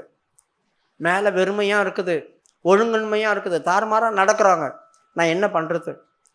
ஆவியானவர் இந்த நிலவரத்தில் முன்ன விட்டு வெளியே போகல. நல்லா கவனிங்க, ஆவியானவர் இந்த இடத்த விட்டு வெளியே போகல. இருள் தான் இருக்குது. அங்கே ஜலத்தின் மேல் ஆவியானவர் அசைடு கொண்டிருந்தார். எதுக்கு தெரியுமா? எப்பயாவது உணர்வு அடைவானா, நான் இப்படி இருக்கிறேனே, என்னை மாற்றுங்க அப்படின்னு சொல்லுவாங்களா? இப்படி சொல்லிட்டு ஆண்டவர் எதிர்பார்த்துருக்கிறார். படிமா இப்போ 2வது வசனம், ஆதியாகமம் 1வது அதிகாரம் 2வது வசனம். பூமியானது ஒழுங்கின்மையும் வெறுமையுமாய் இருந்தது, ஆழத்தின் மேல் இருள் இருந்தது, தேவ ஆவியானவர் ஜலத்தின் மேல் அசைவாடி கொண்டிருந்தார். தேவ ஆவியானவர் அங்கதான் இருக்கிறாரு, இருள் கூட தான் இருந்தாரு, அவர் அசைவாடிட்டே இருக்கிறாரு. எதுக்கு அசைவாடிட்டு இருக்கிறாரு? எப்பயாவது வாயை திறப்பியா, என் ஜீவியம் இப்படி இருக்குதேன்னு உணர்வியா? அப்படி உணர்ந்துட்டின்னா உடனே நான் வேலை தொடங்குறேன், அதுக்காகத்தான் நான் வெயிட் பண்ணுறேன், அதுக்காகத்தான் வெயிட் பண்ணுறேன் அப்படி சொல்கிறார். இந்த சூழ்நிலையில் இருக்கும்போது கர்த்தர் அடுத்த டைம் என்ன சொல்கிறார் பாருங்க, வெளிச்சம் உண்டாக கடவுது. அவர் வேலையை தொடங்குறார். என்றைக்கு நாம் உணர்வடைஞ்சு இப்படி ஆயிட்டமே, என் இருதயம் இப்படி இருள் அடைஞ்சு போச்சே, நான் வெறுமையாயிட்டனே, வேஸ்டேஜாக போகிறேனே, என் வாழ்க்கையே ஃபெயிலியர் ஆகி போச்சே அப்படி சொல்லி உணர்ந்தோம், நான் இனி என் தேவனை துதிக்கணும், என் தேவனை நான் ஆராதிக்கணுன்ற எண்ணம் வந்து சத்தம் போட்டுட்டேன், நான் என்னை காப்பாத்துங்கன்னு சொல்லிட்டேன், வாயை திறந்து சத்தமாக சொல்லிட்டேன். அப்படி சொன்னான் கர்த்தர் உடனே அவர் வேலையை தொடங்குவார். வெளிச்சம் உண்டாக கடவுதுன்னார், வெளிச்சம் உண்டாகுச்சு. இப்போ சொல்கிறார் ஆண்டவர், வெளிச்சம் நல்லது. இருளை பார்த்து நல்லதுன்னு சொன்னாரா? அந்த பள்ளத்தில் இருள் இருந்துச்சு, அதை பார்த்து நல்லதுன்னு சொன்னாரா? சொல்லலை. வெளிச்சம் பார்த்தோன்னே இதுதான் நல்லது. இவங்களுக்கு இருள் இவங்களை மோசமான இடத்துல வச்சுருந்துச்சு, வெறுமையும் பயங்கரமான நிலவரத்தில் இருந்தாங்க, கோணலும் மாறுபாடுமான இருந்தாங்க. இப்போ நல்லாயிட்டாங்க. நல்லது, வெளிச்சம் நல்லது என்று தேவன் கண்டார். பிரியமானவர்களே, எப்பொழுது ஒரு மனுஷனுடைய ஜீவியத்தில் வெளிச்சம் வரணும் அப்படின்னு வர்றோம்னா, நாம் தேவ சமூகத்தில் வந்து சத்தம் போடணும், மௌனமாக இருக்கக்கூடாது, சோத்திரமாவது பண்ணணும். சோத்திரம் கூட சத்தமாக பண்ணணும், தவிர மாலை உம்முன்னு வாயுவில் மனசுக்குள்ளேயே சோத்திரம் பண்ணக்கூடாது. மனசுக்குள்ளே தயவு செய்து சோத்திரம் பண்ணாதீங்க, மௌனமாக இருக்கக்கூடாது. தேவனை துதிக்க வேண்டிய நேரத்தில் துதியாமலும், சோத்திரம் சிக்காமலும், அவரை மகிமைப்படுத்தாமலும், உணர்வில்லாத இருதயம் சிந்தனையில் வீணராகி எதே யோசித்து அவர்கள் இருள் அடைஞ்சு போயிட்டாங்க. அந்த நிலவரம் தயவு செய்து இருக்கக்கூடாது, தயவு செய்து இருக்கிறது. இப்போயே உங்களை வச்சு நீங்கள் சிந்திச்சு பாருங்கள். யாரெல்லாம் ஆவியில் நிரம்புற நேரத்துலையும், ஜெபம் பண்ணுற நேரத்துலையும், அந்த தேவனை சோத்திரம் பண்ணுற நேரத்துலையும் உங்களால் சோத்திரம் பண்ண முடியல, ஆவியில் நிரம்ப முடியல, நீங்கள் உம்முன்னு அப்படியே பார்த்துட்டு இருக்கிறீங்க அப்படின்னா உங்கள் இருதயம்தான் இருள் அடைஞ்சு போய் கிடக்குது. உங்களை தான் அவன் வெறுமையாக்கி வச்சிருக்கிறான். உங்கள் ஜீவியம்தான் ஒழுங்கன்மையாக இருக்குது. அதனால் உங்களுக்கு சோத்திரம் பண்ண முடியாது. ஏன்னா வேறு வேறு சிந்தியை கொண்டு வந்துகிட்டே இருப்பான் அவன். இங்கே வந்த பேர் தான் போடுவான், வீட்டில எல்லாம் போட மாட்டான். இங்கே வந்த பேர் தான் என்னென்னமோ கொண்டு வந்து கொலாப்ஸ் பண்ணி கலக்கி எதையோ யோசிக்க வச்சு வீணராக்கி விட்டு போயிடுவான். அப்போ ஆண்டவர் பார்ப்பார், அவங்க எதுவுமே கேட்க மாட்டாங்க, அவங்க என்கிட்ட பேச மாட்டாங்க, ஒன்றுமே செய்ய மாட்டாங்க. நான் என்ன பண்ணுறது? ஒன்றுமே செய்ய முடியாது. எல்லாரும் கை நிறைய வாங்கிட்டு போவாங்க ஆண்டவர்கிட்ட. வந்தவங்க அத்தனை பேரும் தொழுது கொண்டு கை நிறைய வாங்கிட்டு போவாங்க. நான் வெறுமையாக போவேன், நான் வெறுமையாக போவேன். அந்த மாதிரி போகாதீங்க தயவுசெய்து. இது ஒன்று, ஆழத்தில் வச்சிருந்த இருள். ரெண்டாவது, இந்த இருள் என்ன பண்ணும் தெரியுமா? என்னை மூடிடும், மறைச்சிடும். சங்கீதம் 107:14 படிங்க. சங்கீதம் 107:14. அந்தகாரத்திலும் மரண இருளிலும் இருந்து அவர்களை வெளிப்பட பண்ணி அவர்கள் கட்டுகளை அறுத்தார். அந்தகாரத்திலும் மரண இருளிலும் அவர்கள் என்ன செய்தாங்க? உள்ள உட்காந்துருந்தாங்க. அவர்கள் என்ன செய்தார்? ஆண்டவர் வெளிப்பட பண்ணினார். ஆண்டவர் என்ன செய்தார்? வெளிப்பட பண்ணினார். கட்டுகள். அந்த காலத்தில் அவங்க கட்டப்பட்டிருந்தாங்க. கட்டப்பட்டிருந்த ஆண்டவரை வெளிப்பட பண்ணினார். இந்த இருள் என்ன பண்ணும்? ஆழத்தில் வந்து உக்காந்துட்டு என்னை கட்டி வச்சிடும். கட்டினா நான் அசைய முடியுமா? எனக்கு அசைவே வராது. கட்டப்பட்டிருக்குது. இப்போ நான் எதில் கட்டப்பட்டிருக்கேன்னு தெரியாது. இப்போ ஆண்டவர் என்ன பண்ணுறாரு? என் கட்டுகளை அறுக்கிறதுக்காக என்னை வெளியே வர சொல்கிறார். வெளிச்சத்தில் வா அப்படி சொல்கிறார். அவர்களை புறப்பட பண்ணி அதுக்கப்புறமா தான் கட்டு அறுக்கிறார் பாருங்க. ஏன்னா இவங்க சங்கிலியில் கட்டப்பட்டிருக்காங்களா, கயிறில் கட்டப்பட்டிருக்காங்களா, வேற எதுலையாவது கட்டப்பட்டிருக்காங்களா? இருட்டில் ஒருத்தர் கட்டி வச்சிருக்காங்க, என்னை கட்டி வச்சிருக்காங்க, அவருங்க அண்ணா இன்னத்தில் கட்டி வச்சிருக்காங்க. உங்களை கத்தி கொண்டு வரணுமா, வேற எதனா கொண்டு வரணுமா? எதை கொண்டு வந்து உங்களை அறுக்கணும்? இருட்டில் நம்மளுக்கு தெரியாது எதில் கட்டி வச்சிருக்காங்கன்னு. அதனால வெளிச்சத்தில் வாங்க, வெளிச்சத்தில் வாங்க, நான் அறுக்கிறேன் அப்படின்னு சொல்லி இப்போ ஆண்டவர் அவங்களை என்ன பண்ணுறார்? வெளிச்சத்துக்கு வெளியே வா, வெளியே வா, புறப்பட பண்ணுறார். மறுபடியும் படிமா. அந்தகாரத்திலும் மரண இருளிலும் இருந்து அவர்களை வெளிப்பட பண்ணி வெளியே வர சொல்லிட்டார். வெளிச்சத்துக்கு வா, வர வச்சு அவர்கள் கட்டுகளை அறுத்தார். பார்த்தீங்களா? அதுக்கப்புறம் தான் அவங்க கட்டே அறுத்தார் ஆண்டவர். அப்ப இருளுக்குள்ளேயே நான் கட்டப்பட்டு உட்காந்துருக்கிறேன். இருளுக்குள்ள கட்டப்பட்டு உட்காந்துருக்கும் போது என்ன யார் அவுப்பா? எந்த கட்டுனால நான் கட்டப்பட்டிருக்கேன்? மனுஷன் கட்டினானா? சாத்தான் கட்டி வச்சிருக்கிறானா? இல்லை வேற யாராவது கட்டி வச்சிருக்கிறாங்களா? எத்தனையோ பேர் கட்டுவாங்க. 18 வருஷமாய் பிசாசு கட்டி வச்சிருந்தான் ஒருத்திய. லூக்கா 13:16 ஆண்டவர் சொல்றாரு, 18 வருஷமா சாத்தான் கட்டி வச்சிருக்கிற ஆபிரகாம் குமாரத்தீவோ, 18 வருஷமா சாத்தான் கட்டி வச்சிருந்தான். லூக்கா 13:16. இதோ சாத்தான் 18 வருஷமாய் கட்டியிருந்த ஆபிரகாமின் குமாரத்தியாகிய இவளை ஓய்வு நாளில் இந்த கட்டிலிருந்து அவிழ்த்து விட வேண்டியதில்லையா என்றார். பாத்தீங்களா? 18 வருஷமாய் சாத்தான் கட்டி வச்சிருக்கிறான். அப்போ இந்த இருட்டுக்குள்ள யார் உன்னை கட்டி வச்சிருக்கிறா? சாத்தான் கட்டி வச்சிருக்கிறானா? இல்ல தேவதூதர் கட்டி வைப்பார். தேவதூதரை நம்மளை கட்டுவாங்க. தேவதூதர் எங்க கட்டுவாங்க? 20வது அதிகாரம் வெளிப்படுத்தல பாதாளத்திலிருந்து மேலேருந்து ஒரு தூதன் வந்தானா. வந்து இந்த வலு சர்பத்தை பிடிச்சி என்ன பண்ண 1000 வருஷம் சிறைச்சாலையில் சங்கிலியில் கட்டி உள்ள வச்சுட்டான். சங்கிலியில் கட்டி உள்ள வச்சுட்டான். அப்போ சங்கிலியில் கட்டி உள்ள வைக்கக்கூடிய அளவுக்கு. ரெண்டாவது, அவங்க மகாநாளின் நியாயத்தீர்ப்புக்காக பாவம் செய்த தூதர்களை அந்தகார சங்கிலியிலே ஆண்டவர் கட்டி வச்சிருக்கார். அந்தகாரத்து சங்கிலி. பிரியமானவர்களே, இந்த சங்கிலி இரும்பு சங்கிலியில் பேதுரு சொல்றான், அந்தகார சங்கிலியில கட்டி வச்சிருக்கிறார். இருட்டை சங்கிலியா மாத்தி அதில் போய் கட்டி வச்சிருக்காங்க. பேதுரு யூதா 6. தங்கள் ஆதி மேன்மையை காத்து கொள்ளாமல் தங்களுக்குரிய வாசஸ்தலத்தை விட்டுவிட்ட தூதர்களையும் மகாநாளின் நியாய தீர்ப்புக்கென்று நித்திய சங்கிலிகளினாலே கட்டி. இது நித்திய சங்கிலிமா? பேதுருல இருக்கும் அந்தகார சங்கிலி. பாவம் செய்த தூதர்களை அவர் விட்டு விடாமல். 2 பேதுரு 2:4. 2 பேதுரு 2ஆம் அதிகாரம் 4வது வசனம். பாவம் செய்த தூதர்களை தேவன் தப்ப விடாமல் அந்தகார சங்கிலிகளினாலே கட்டி நரகத்திலே தள்ளி. அந்தகார சங்கிலி. அந்தகாரத்தில் ஒரு சங்கிலி உண்டு பண்ணியிருக்கார் பாருங்க. இருளை போட்டு சங்கிலியா மாத்திட்டார். சங்கிலியா மாத்தி அவங்கள கட்டி வச்சிருக்கிறார். நித்திய சங்கிலி இல்லை அது. அந்த தேவதூதன் வந்து கட்டினானே 1000 வருஷம், அந்த சங்கிலி இல்லை. இது அந்தகாரத்திலேயே இருட்டையே சங்கிலி ஆக்கி கட்டினார். அவங்க அந்தகார சங்கிலியை கட்டி நரகத்தில் தள்ளி விட்டுட்டார். இப்போ தேவன் நம்மளை கட்டுவார், பேய் நம்மளை கட்டும், மனுஷர்கள் நம்மளை கட்டுவாங்க. மனுஷர்கள் யாரை கட்டினாங்க? சிம்சோனை கட்டினாங்க. அவனை எத்தனை வாட்டி கட்டினாங்க. ஆவியானவர் வந்து அறுத்து விட்டார். அப்போ மனுஷர்கள் நம்மளை கட்டுவாங்க. அவனுங்க எதுலேயோ கட்டினானுங்க, எல்லாத்தையும் அறுத்துன்னு வந்தாமன். இந்த மாதிரி 3 விதங்களில் நம்ம கட்டப்படுவோம். இப்போ கட்டின கட்டு யாருடைய கட்டு? இது மனுஷன் கட்டின கட்டா, இல்லை சாத்தான் ஒரு வேளை கட்டி வச்சிருக்கிறானா, இல்லை ஜட்ஜ்மெண்ட்டுக்குன்னு தேவனே கட்டி வச்சிருக்கிறாரா, இல்லை தேவதூதன் வந்து இத்தனை நாளுக்குன்னு கட்டி வச்சிருக்கிறானா? எதுன்னு தெரியணுமே. அதுக்கு இருட்டில் இருந்தால் தெரியாது இல்லையா? வெளிச்சத்தில் வந்தால் தானே தெரியும். அதனால் ஆண்டவர் என்ன சொல்கிறாரு, அவங்க கத்துறாங்க. மேலுள்ள வசனம் வாசிங்க. சங்கீதம் 107 13.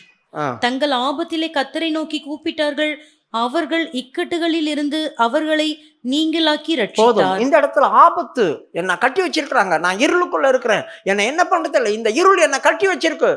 கூப்பிட்டேன் நான் கடவுளை, ஆண்டவரே ப்ளீஸ் இறங்குங்க, என்னை காப்பாத்துங்கன்னு கத்தனேன். இப்போ ஆண்டவர் என்ன பண்ணார், சரி கத்திட்டு இருக்காங்க, யாரு, என்ன நடக்குது உங்களுக்கு, நான் கட்டப்பட்டிருக்கிறேன், எதில் கட்டப்பட்டிருக்கேன் எனக்கு தெரியாது, சரி வெளிச்சத்துக்கு வா வெளியே வா, நான் பார்க்குறேன் நீ என்ன கட்டில் கட்டியிருக்க அப்படின்னு சொல்லி அவங்க வெளியே கூப்பிட்டார் ஆண்டவர். வெளிப்பட பண்ணால் பார்த்தா கட்டியிருக்காங்க. அப்போ தான் அந்த கட்டுகளை ஆண்டவர் அறுத்தார். நான் உன்னை அறுக்கிறேன் இந்த கட்டிலேருந்து, மனுஷன் இந்த கட்டிலேருந்து உன்னை வெளியே கொண்டு வர முடியாது, எந்த விதமான ஆளும் உன்னை கொண்டு வர முடியாது, நான் இந்த கட்டிலேருந்து உன்னை வெளியே கொண்டு வரேன்னு சொல்லி அந்த கட்டுகளை அறுத்தார். பிரியமானவர்களே, இந்த கட்டப்பட்ட இந்த இருள் என்ன செய்ய, என்ன கட்டப்படும், இந்த இருள் என்னை கட்டி வச்சிடும். அப்போ நான் என்ன செய்யணும், இந்த கட்டிலேருந்து வெளியே வரணும், இந்த இருள்லேருந்து வெளியே வரணும்னா நான் கடவுளை நோக்கி கூப்பிடணும். அவர்கள் கர்த்தரை நோக்கி கூப்பிட்டாங்க, ஆண்டவரே இறங்குங்க சாமி இறங்குங்க. அதனால தாங்க வாயை திறந்து பேசுங்க அப்படி சொல்கிறோம். பேசுங்க, ஆண்டவர்கிட்ட பேசுங்க, ஆண்டவரை கூப்பிடுங்க, ஆண்டவரத்தில் செய்யுங்க. சில காரியங்களை செய்யும்போது கர்த்தர் உங்களுக்காக பெரிய காரியம் செய்வார். அப்போ கர்த்தரோடு நாம் கூப்பிடணும், அவரை கூப்பிட. ஆபத்து நாட்களை என்னை நோக்கி கூப்பிடு, நான் உன்னை தப்பிப்பேன், நீ என்னை மையப்படுத்துவாய் சொல்கிறார். ஆகவே கர்த்தரை நோக்கி கூப்பிடக்கூடியதான தன்மை வேணும். அதுக்கு எனக்கு வாய் வேணும். வாய் இருக்குது, நான் எல்லாத்துக்கும் அதை யூஸ் பண்ணுவேன், மற்றவங்கதெல்லாம் பேசுவேன். ஆனால் கடவுள்கிட்ட மட்டும் பேச மாட்டேன், கடவுள்கிட்ட மட்டும் கூப்பிட மாட்டேன். கடவுள்கிட்ட வந்தாலும் சத்தம் வராது, வாயை அடைக்குவேன். மற்ற எல்லாத்துக்கும் பாங்குன்னு வாயை திறப்போம். தேவ சமூகத்தில் வந்தால் மட்டும் வாய் வெளியே திறக்க மாட்டேன். அப்படி திறக்கலன்னா யார் கட்டப்பட்டிருப்பா, உன்னை யார் காப்பாற்றுவா? நான் இப்போ பள்ளத்தில் விழுந்து கிடக்கிறேன், இருள் என்னை கட்டி வச்சிருக்குது. இப்போ யாராவது பார்த்து காப்பாற்றிக்கிட்டோம், யார் பார்க்க முடியும்? இருளுக்குள்ள இருக்கிற யார் பார்க்க முடியும்? அப்போ நான் கூப்பிடணும், ஐயா இங்கே இருக்கிற யாராவது இருக்கீங்களா அப்படி சொல்லி கூப்பிடணும். அப்போ தனியாக விட்டுருப்பாங்க, நான் தனியாக இருக்கிறேன், யாருன்னா இருக்கீங்களா, கஷ்டமாக்கிது அப்படி சொல்லணும். அப்போ தான் யாராவது கேட்டு வருவாங்க காப்பாற்றுறதுக்கு. அப்போ ஒன்று காப்பாற்றுவாங்க. தயவுசெய்து சத்தம் போடுங்க, ஆண்டவரை நோக்கி கூப்பிடுங்க, அவர் உங்களை வெளிப்பட பண்ணி காப்பாற்றுவார். அடுத்தது, இந்த இருள் நம்மளை மூடி போட்டுரும். ஏசாயாவுடைய புஸ்தகம் 62, ஏசாயாவுடைய புஸ்தகம் 60வது அதிகாரம் 2வது வசனம். இதோ இருள் பூமியையும் காரிருள் ஜனங்களையும் மூடும். போதும், இந்த இருள் என்ன செய்யும், நம்மளை மூடி போட்டுரும். பிரியமானவர்களே, இருள் நம்மளை மூடி போட்டுருச்சுனாக்கா யார் கண்ணுக்கும் தெரிய மாட்டோம் நம்ம. இப்போ என்ன, ஒரு போர்வை போட்டு போத்திட்டாங்க, எதையே போட்டு மூடிட்டாங்க. நீங்கள்லாம் வருவீங்க, இங்கே பக்கத்தில் உட்காருவீங்க, பேசுவீங்க, போவீங்க, வருவீங்க, எல்லாம் செய்வீங்க. ஆனால் நான் இது உள்ளே இருக்கிறேன்னு யாருக்கும் தெரியாது. போர்வை எடுத்தால் தானே தெரியும், என்ன தான் மூடி வச்சுருக்காங்களே, நான் தான் இருக்கிறேன்னு உங்களுக்கு எப்படி தெரியும்? அதை எதையே போட்டு மூடி வச்சுருக்காங்கன்னு நினச்சிருப்பீங்க. அப்போது ஒரு ஆளை மூடிட்டாங்க அப்படி சொன்னாக்கா, புருஷனை மூடிட்டாங்கன்னா மனைவிக்கு தெரியாமல் போயிடும், மனைவியை மூடிட்டா புருஷனுக்கு தெரியாமல் போயிடும், பிள்ளைகளை மூடிட்டா பெற்றவங்களுக்கு தெரியாமல் போயிடும், பெற்றவங்களை மூடிட்டா பிள்ளைங்களுக்கு தெரியாமல் போயிடும். நாம் என்ன பண்ணுறோம், எங்கே இருக்கிறோன்னு யாராலையும் கண்டுபிடிக்க முடியாத நம்ம கூடியே தான் இருப்பாங்க.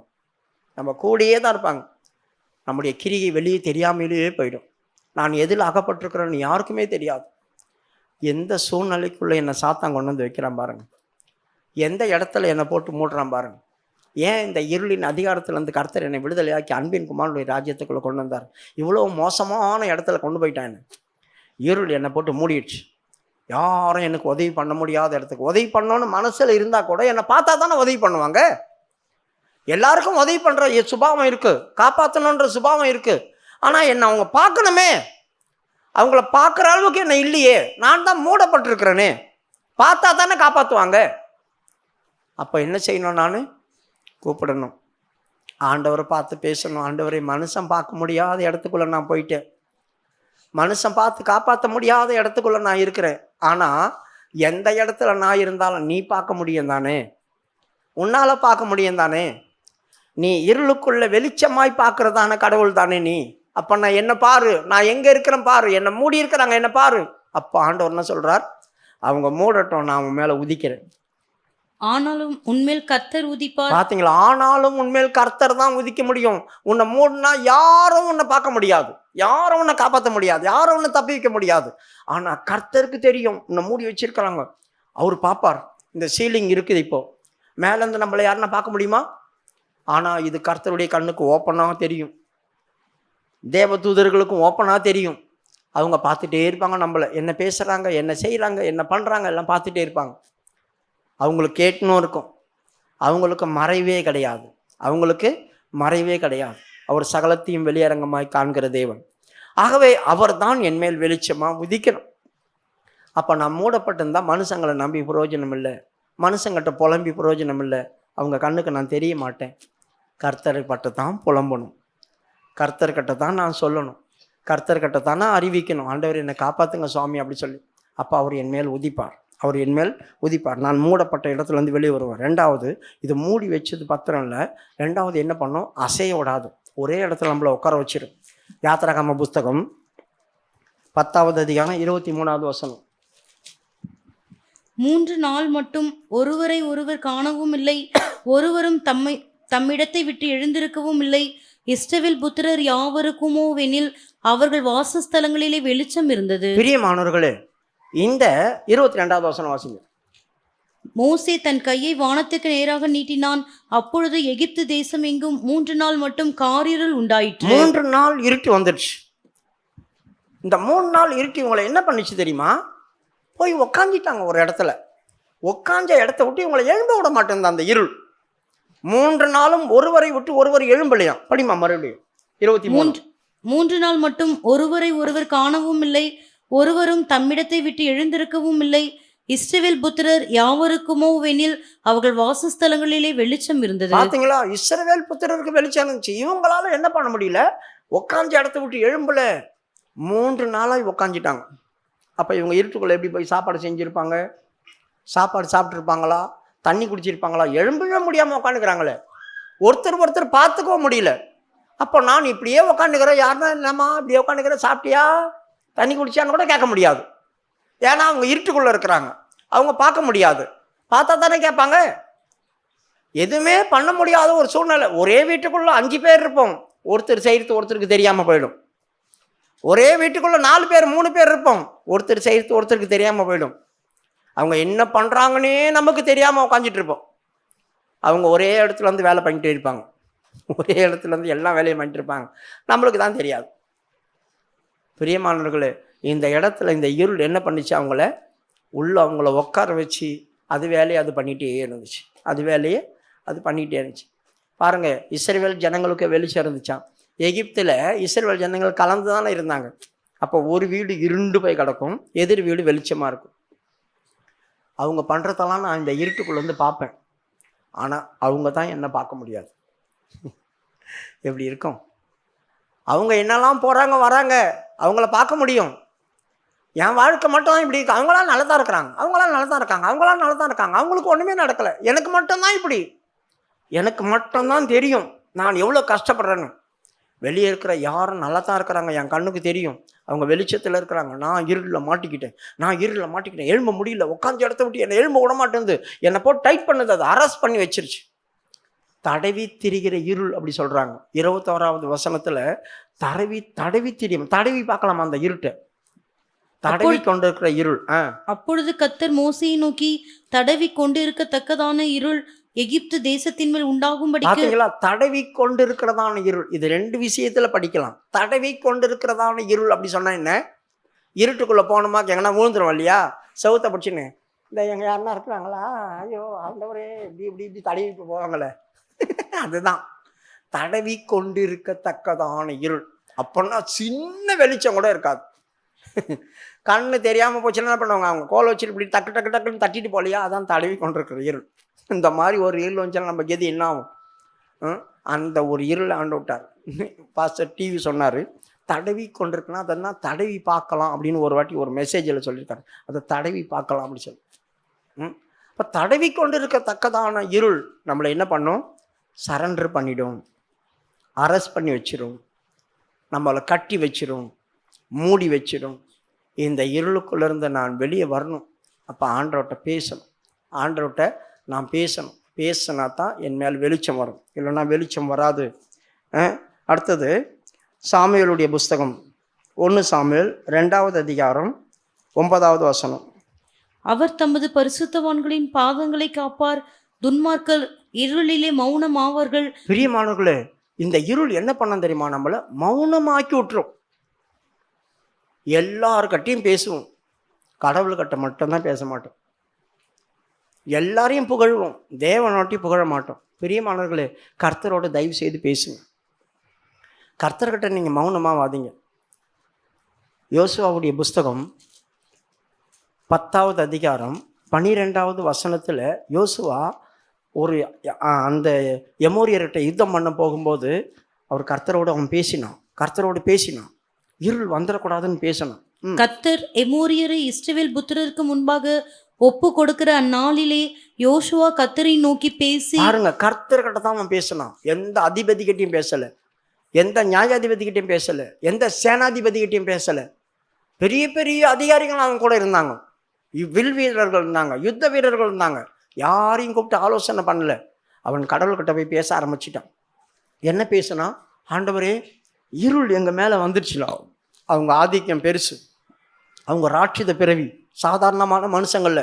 எமோரியர்கள்லாம் ராட்சித பிறவி. அவங்ககிட்ட போய் நாங்கள் சண்டை போடணும். எங்களுக்கு சூரியன் அஸ்தமிச்சு போச்சுன்னா இருள் வந்துடும். இருள் வந்தால் அவங்கள ஈஸியாக எங்களை தாக்கி நாசம் பண்ணிடுவாங்க. அவங்கள எங்களால் ஜெயிக்க முடியாது. அதனால் வெளிச்சம் எங்கள் மேலே இருந்துக்கிட்டே இருக்கணும். அதனால் நான் உங்கள்கிட்ட பேசுகிறேன், எனக்கு வெளிச்சம் உண்டாக்கும். அப்போ ஆண்டவர் சொன்னார், நீயே பார்த்துக்கோ, என்கிட்ட பேசிட்டேல்ல, உன் கையில் நான் அந்த அதிகாரத்தை தரேன். உடனே அவன் என்ன பண்ணான்? சூரியனை பார்த்து அங்கே நில்லு, சந்திரனை பார்த்து அயலோன் பள்ளத்தாக்கில் நில்லு, இந்த நாள் முழுவதும் நீ அஸ்தமிக்க கூடாது சொல்லிட்டான். ஒரு பகல் முழுவதும் சூரியன் அஸ்தமிக்காதபடி நின்று போச்சு. இவங்க சண்டை போட்டாங்க, பயங்கரமாக சண்டை போட்டாங்க. அதிகமாக யார் தெரியுமா சண்டை போட்டது? தேவன் தான். காரணம் என்ன தெரியுமா? இவங்ககிட்ட கத்தி தான் இருந்துச்சு. பட்டயத்தை வச்சு பெரிய உருவத்தை காலி பண்ண முடியுமா? ராட்சதர்கள் அவ்வளோ சீக்கிரம் காலி பண்ண முடியாது. அவங்க என்ன தான் வெட்டி வாங்கினாலும் மறுபடியும் இவங்கள தான் அடிப்பாங்க. இவங்க வெட்டி கொஞ்சம் பேரை சாவடிக்கிறாங்க. ஆனால் ஆண்டவர் என்ன தெரியுமா பண்ணார்? இவங்கள பார்த்தாரு, பாவமாக இருக்குது, இவ்வளோ பெரிய ஆளுங்கிட்ட இவங்க சண்டை போடுறாங்க, அதனால் நான் இறங்கி கொஞ்சம் சண்டை போடுறேன் அப்படி சொல்லிட்டு அவர் இறங்கி சண்டை போட்டார். அவர் எப்படி தெரியுமா சண்டை போட்டார்? வானத்தில் வந்து பெரிய பெரிய கல்லை தூக்கி அவங்க மேலே போட்டார். பெரிய மாணவர்களே, சின்ன கல்லை போடலை, அவங்க ராட்சித பிறவி, அதனால பெரிய கல்லை தூக்கி போட்டு கொண்டார் அவங்கள. 11வது வசனம். அவர்கள் பெத்தோரோனில் இருந்து இறங்குகிற வழியிலே இஸ்ரவேலுக்கு முன்பாக ஓடி போகையில் அசேக்கா மட்டும் ஓடுகிற அவர்கள் மேல் கர்த்தர் வானத்தில் இருந்து பெரிய கற்களை விழ பண்ணினார், அவர்கள் செத்தார்கள். இஸ்ரவேல் புத்திரர் பட்டயத்தால் கொன்றவர்களை பார்க்கிலும் கல்மழையினால் செத்தவர்கள் அதிகமாக இருந்தார்கள். இஸ்ரவேல் ஜனங்களால அவ்வளவு சீக்கிரம் சாவடிக்க முடியாது அவங்கள. அவங்க கொஞ்சம் பேரை தான் கொண்டாங்க, ஏதோ முயற்சி பண்ணி கொண்டாங்க. ஆனா ஆண்டவர் பார்த்தாரு, இவங்களெல்லாம் முடியாது, இவங்க இவ்வளவு சீக்கிரமா முடிக்க மாட்டாங்க. அதனால என்ன பண்ண போறேன், நான் இவங்களுக்காக சண்டை போடுறேன்னு சொல்லி அவங்க மேல பெரிய பெரிய கல்லாத்திக்கு போட்டுட்டே இருக்கிறேன். அந்த கல் விழுந்து தான் அவங்க அதிகமாக செத்தாங்க. கடவுள் அவங்களுக்காக யுத்தம் பண்ணார். பிரியமானவர்களே, கர்த்தரை நோக்கி நீ பேசினா இந்த இயற்கை உனக்கு கீழ்ப்படியும், உனக்கு இருளே வராதபடி செய்வார் ஆண்டவர்.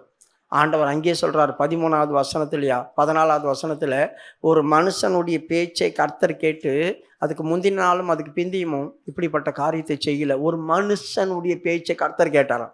14வது வசனம். 14. இப்படி கர்த்தர் ஒரு மனிதனுடைய சொல் கேட்ட அந்நாளையொத்த நாள் அதற்கு முன்னும் இல்லை அதற்கு பின்னும் இல்லை. யோசுவா கடவுள்கிட்ட எப்படி பேசியிருப்பான் யோசித்து பாருங்க. தேவன்கிட்ட பேசுங்க. உங்ககிட்ட எவ்வளவு தான் திறமசாலிகள் இருந்தாலும் அவங்கள நம்பாதீங்க, கடவுள்கிட்ட பேசுங்க. ஆண்டவரே, எவ்வளோ தான் என் கூட திறமசாலிகள் இருந்தாலும் உம்மை போல வருமா? நீர் தானே எங்களுக்கு சகலத்திலும் ஜெயம் கொடுக்குற தேவன். உம்மால ஆகாத காரியம் இந்த பூமியில் எதனா இருக்கா? நீர் கையை நீட்டினா நடக்காதது எதனா இருக்கா? எங்கள் பார்வை, உம்முடைய பார்வை எங்கள் மேல் பட்டுச்சுன்னா எங்களை எப்படி மாற்றி வெளியே கொண்டு வருவோம் ஆண்டவர்? உம்முடைய செவி எங்களுடைய சத்தத்தை கேட்டுச்சுன்னா நீர் செய்ய போகிறதான காரியம் எவ்வளோ அதிசயமாக இருக்கும். நீ அற்பமான காரியத்தையா செய்ய போகிற? நீ எவ்வளோ பெரிய தேவன். இதை தாங்க ஆண்டவர்கிட்ட பேசியிருப்பான். என்னடா இவனை எப்படி டாப்பில் கொண்டு வரான் என்ன? சரி, நான் உங்களுக்கு அதிகாரம் தரேன், நீ சூரியனை பார்த்து சொல்லு. இப்போ சூரியன் என்ன பண்ணுது? இந்த பக்கம் மேற்கில் எழும்பி கிழக்கில் எழும்பி மேற்கில் மறையுது. இப்போ கிழக்கில் எழும்புது, இப்படியே போய் இப்படி சுற்றுதா சூரியன் பூமியை? இல்லை, சூரியன் என்ன இடத்துலேருந்து தானே சுற்றிக்குது. பூமி தான் தன்னை தானே சுற்றிக்கிட்டு பூமி அந்த சூரியனை சுற்றி வருது. இப்போ சூரியனை இவன் நிறுத்தினான், என்ன நின்று இருக்கும்? சயின்ஸ் படிச்சவங்க இருக்கீங்க தானே, என்ன நின்று இருக்கும்? சூரியன் அப்படி வந்து சுற்றிட்டு இருக்குது, சூரியன் அதே இடத்துல நின்று சுற்றுது. பூமி தான் சூரியனை சுற்றிட்டு தன்னை தானே சுற்றிக்குது. இப்போ என்ன பண்ணியிருக்கோம் தெரியுமா? இந்த பூமி சூரியனை சூரியனை சுற்றுறத நின்றுட்டு இருக்கும். ஒரு இடத்துல நின்று தன்னைத்தான் சுற்றிருக்கோம். தன்னைத்தான் ஏன் தெரியுமா சுற்றிருக்கோம்? தன்னைத்தான் சுற்றலைன்னா காற்று இல்லாமல் மூச்சு தண்ணி செத்துருப்போம். நம்ம பூமி சுற்றுறதுனால தான், தன்னைத்தானே பூமி சுற்றுறதால தான் பூமியில் காற்று வீசுது. எல்லாம் கோலம் தன்னைத்தானே சுற்றலையே, அது பாட்டு இப்படி தான் சுற்றுது. பூமி மட்டும்தான் இப்படியும் சுற்றுது, தன்னைத்தானே சுற்றுது. அது தன்னைத்தானே சொல்லும் போது காற்றடிக்குது, அதனால அப்படின்றோம். பூமி மட்டும் டங்க நின்றுச்சு வச்சுங்க 2 மணி நேரம், ஒருத்தர் இந்த பூமியில் இருக்க மாட்டாங்க. மிருகங்கள் முதல் கொண்டு மனுஷங்கள் வரைக்கும் மூச்சு திணறி அங்கங்கே செத்து கிடப்போம். அதனால் ஆண்டவர் என்ன பண்ணார், இந்த பூமியை இப்படி சுத்திரத்தை நிறுத்தி விட்டுட்டு இப்படி சுத்திரத்தை விட்டார். அதனால் என்னாச்சு, இது இப்படியே போய் திரும்பினாக்கா இந்த பக்கம் சாயந்தரம் வந்து அப்படியே அந்த பக்கம் பொழுது வெடியும், இந்த பக்கமாக அப்படி இருள் வரும். இது வராமல் தடுத்து நின்று போச்சு. சூரியன் அந்த இடத்துல நின்று சுற்றுது, பூமி அப்படியே நின்று ஒரு பக்கமாக சுற்ற ஆரம்பிச்சுது. அதனால் இவங்களுக்கு என்ன வரல, நைட்டே வரல. ஒரு நாள் முழுதும் சண்டை போட்டாங்க. அதனால தான் அந்த வார்த்தை அப்படி சொல்லியிருக்குது.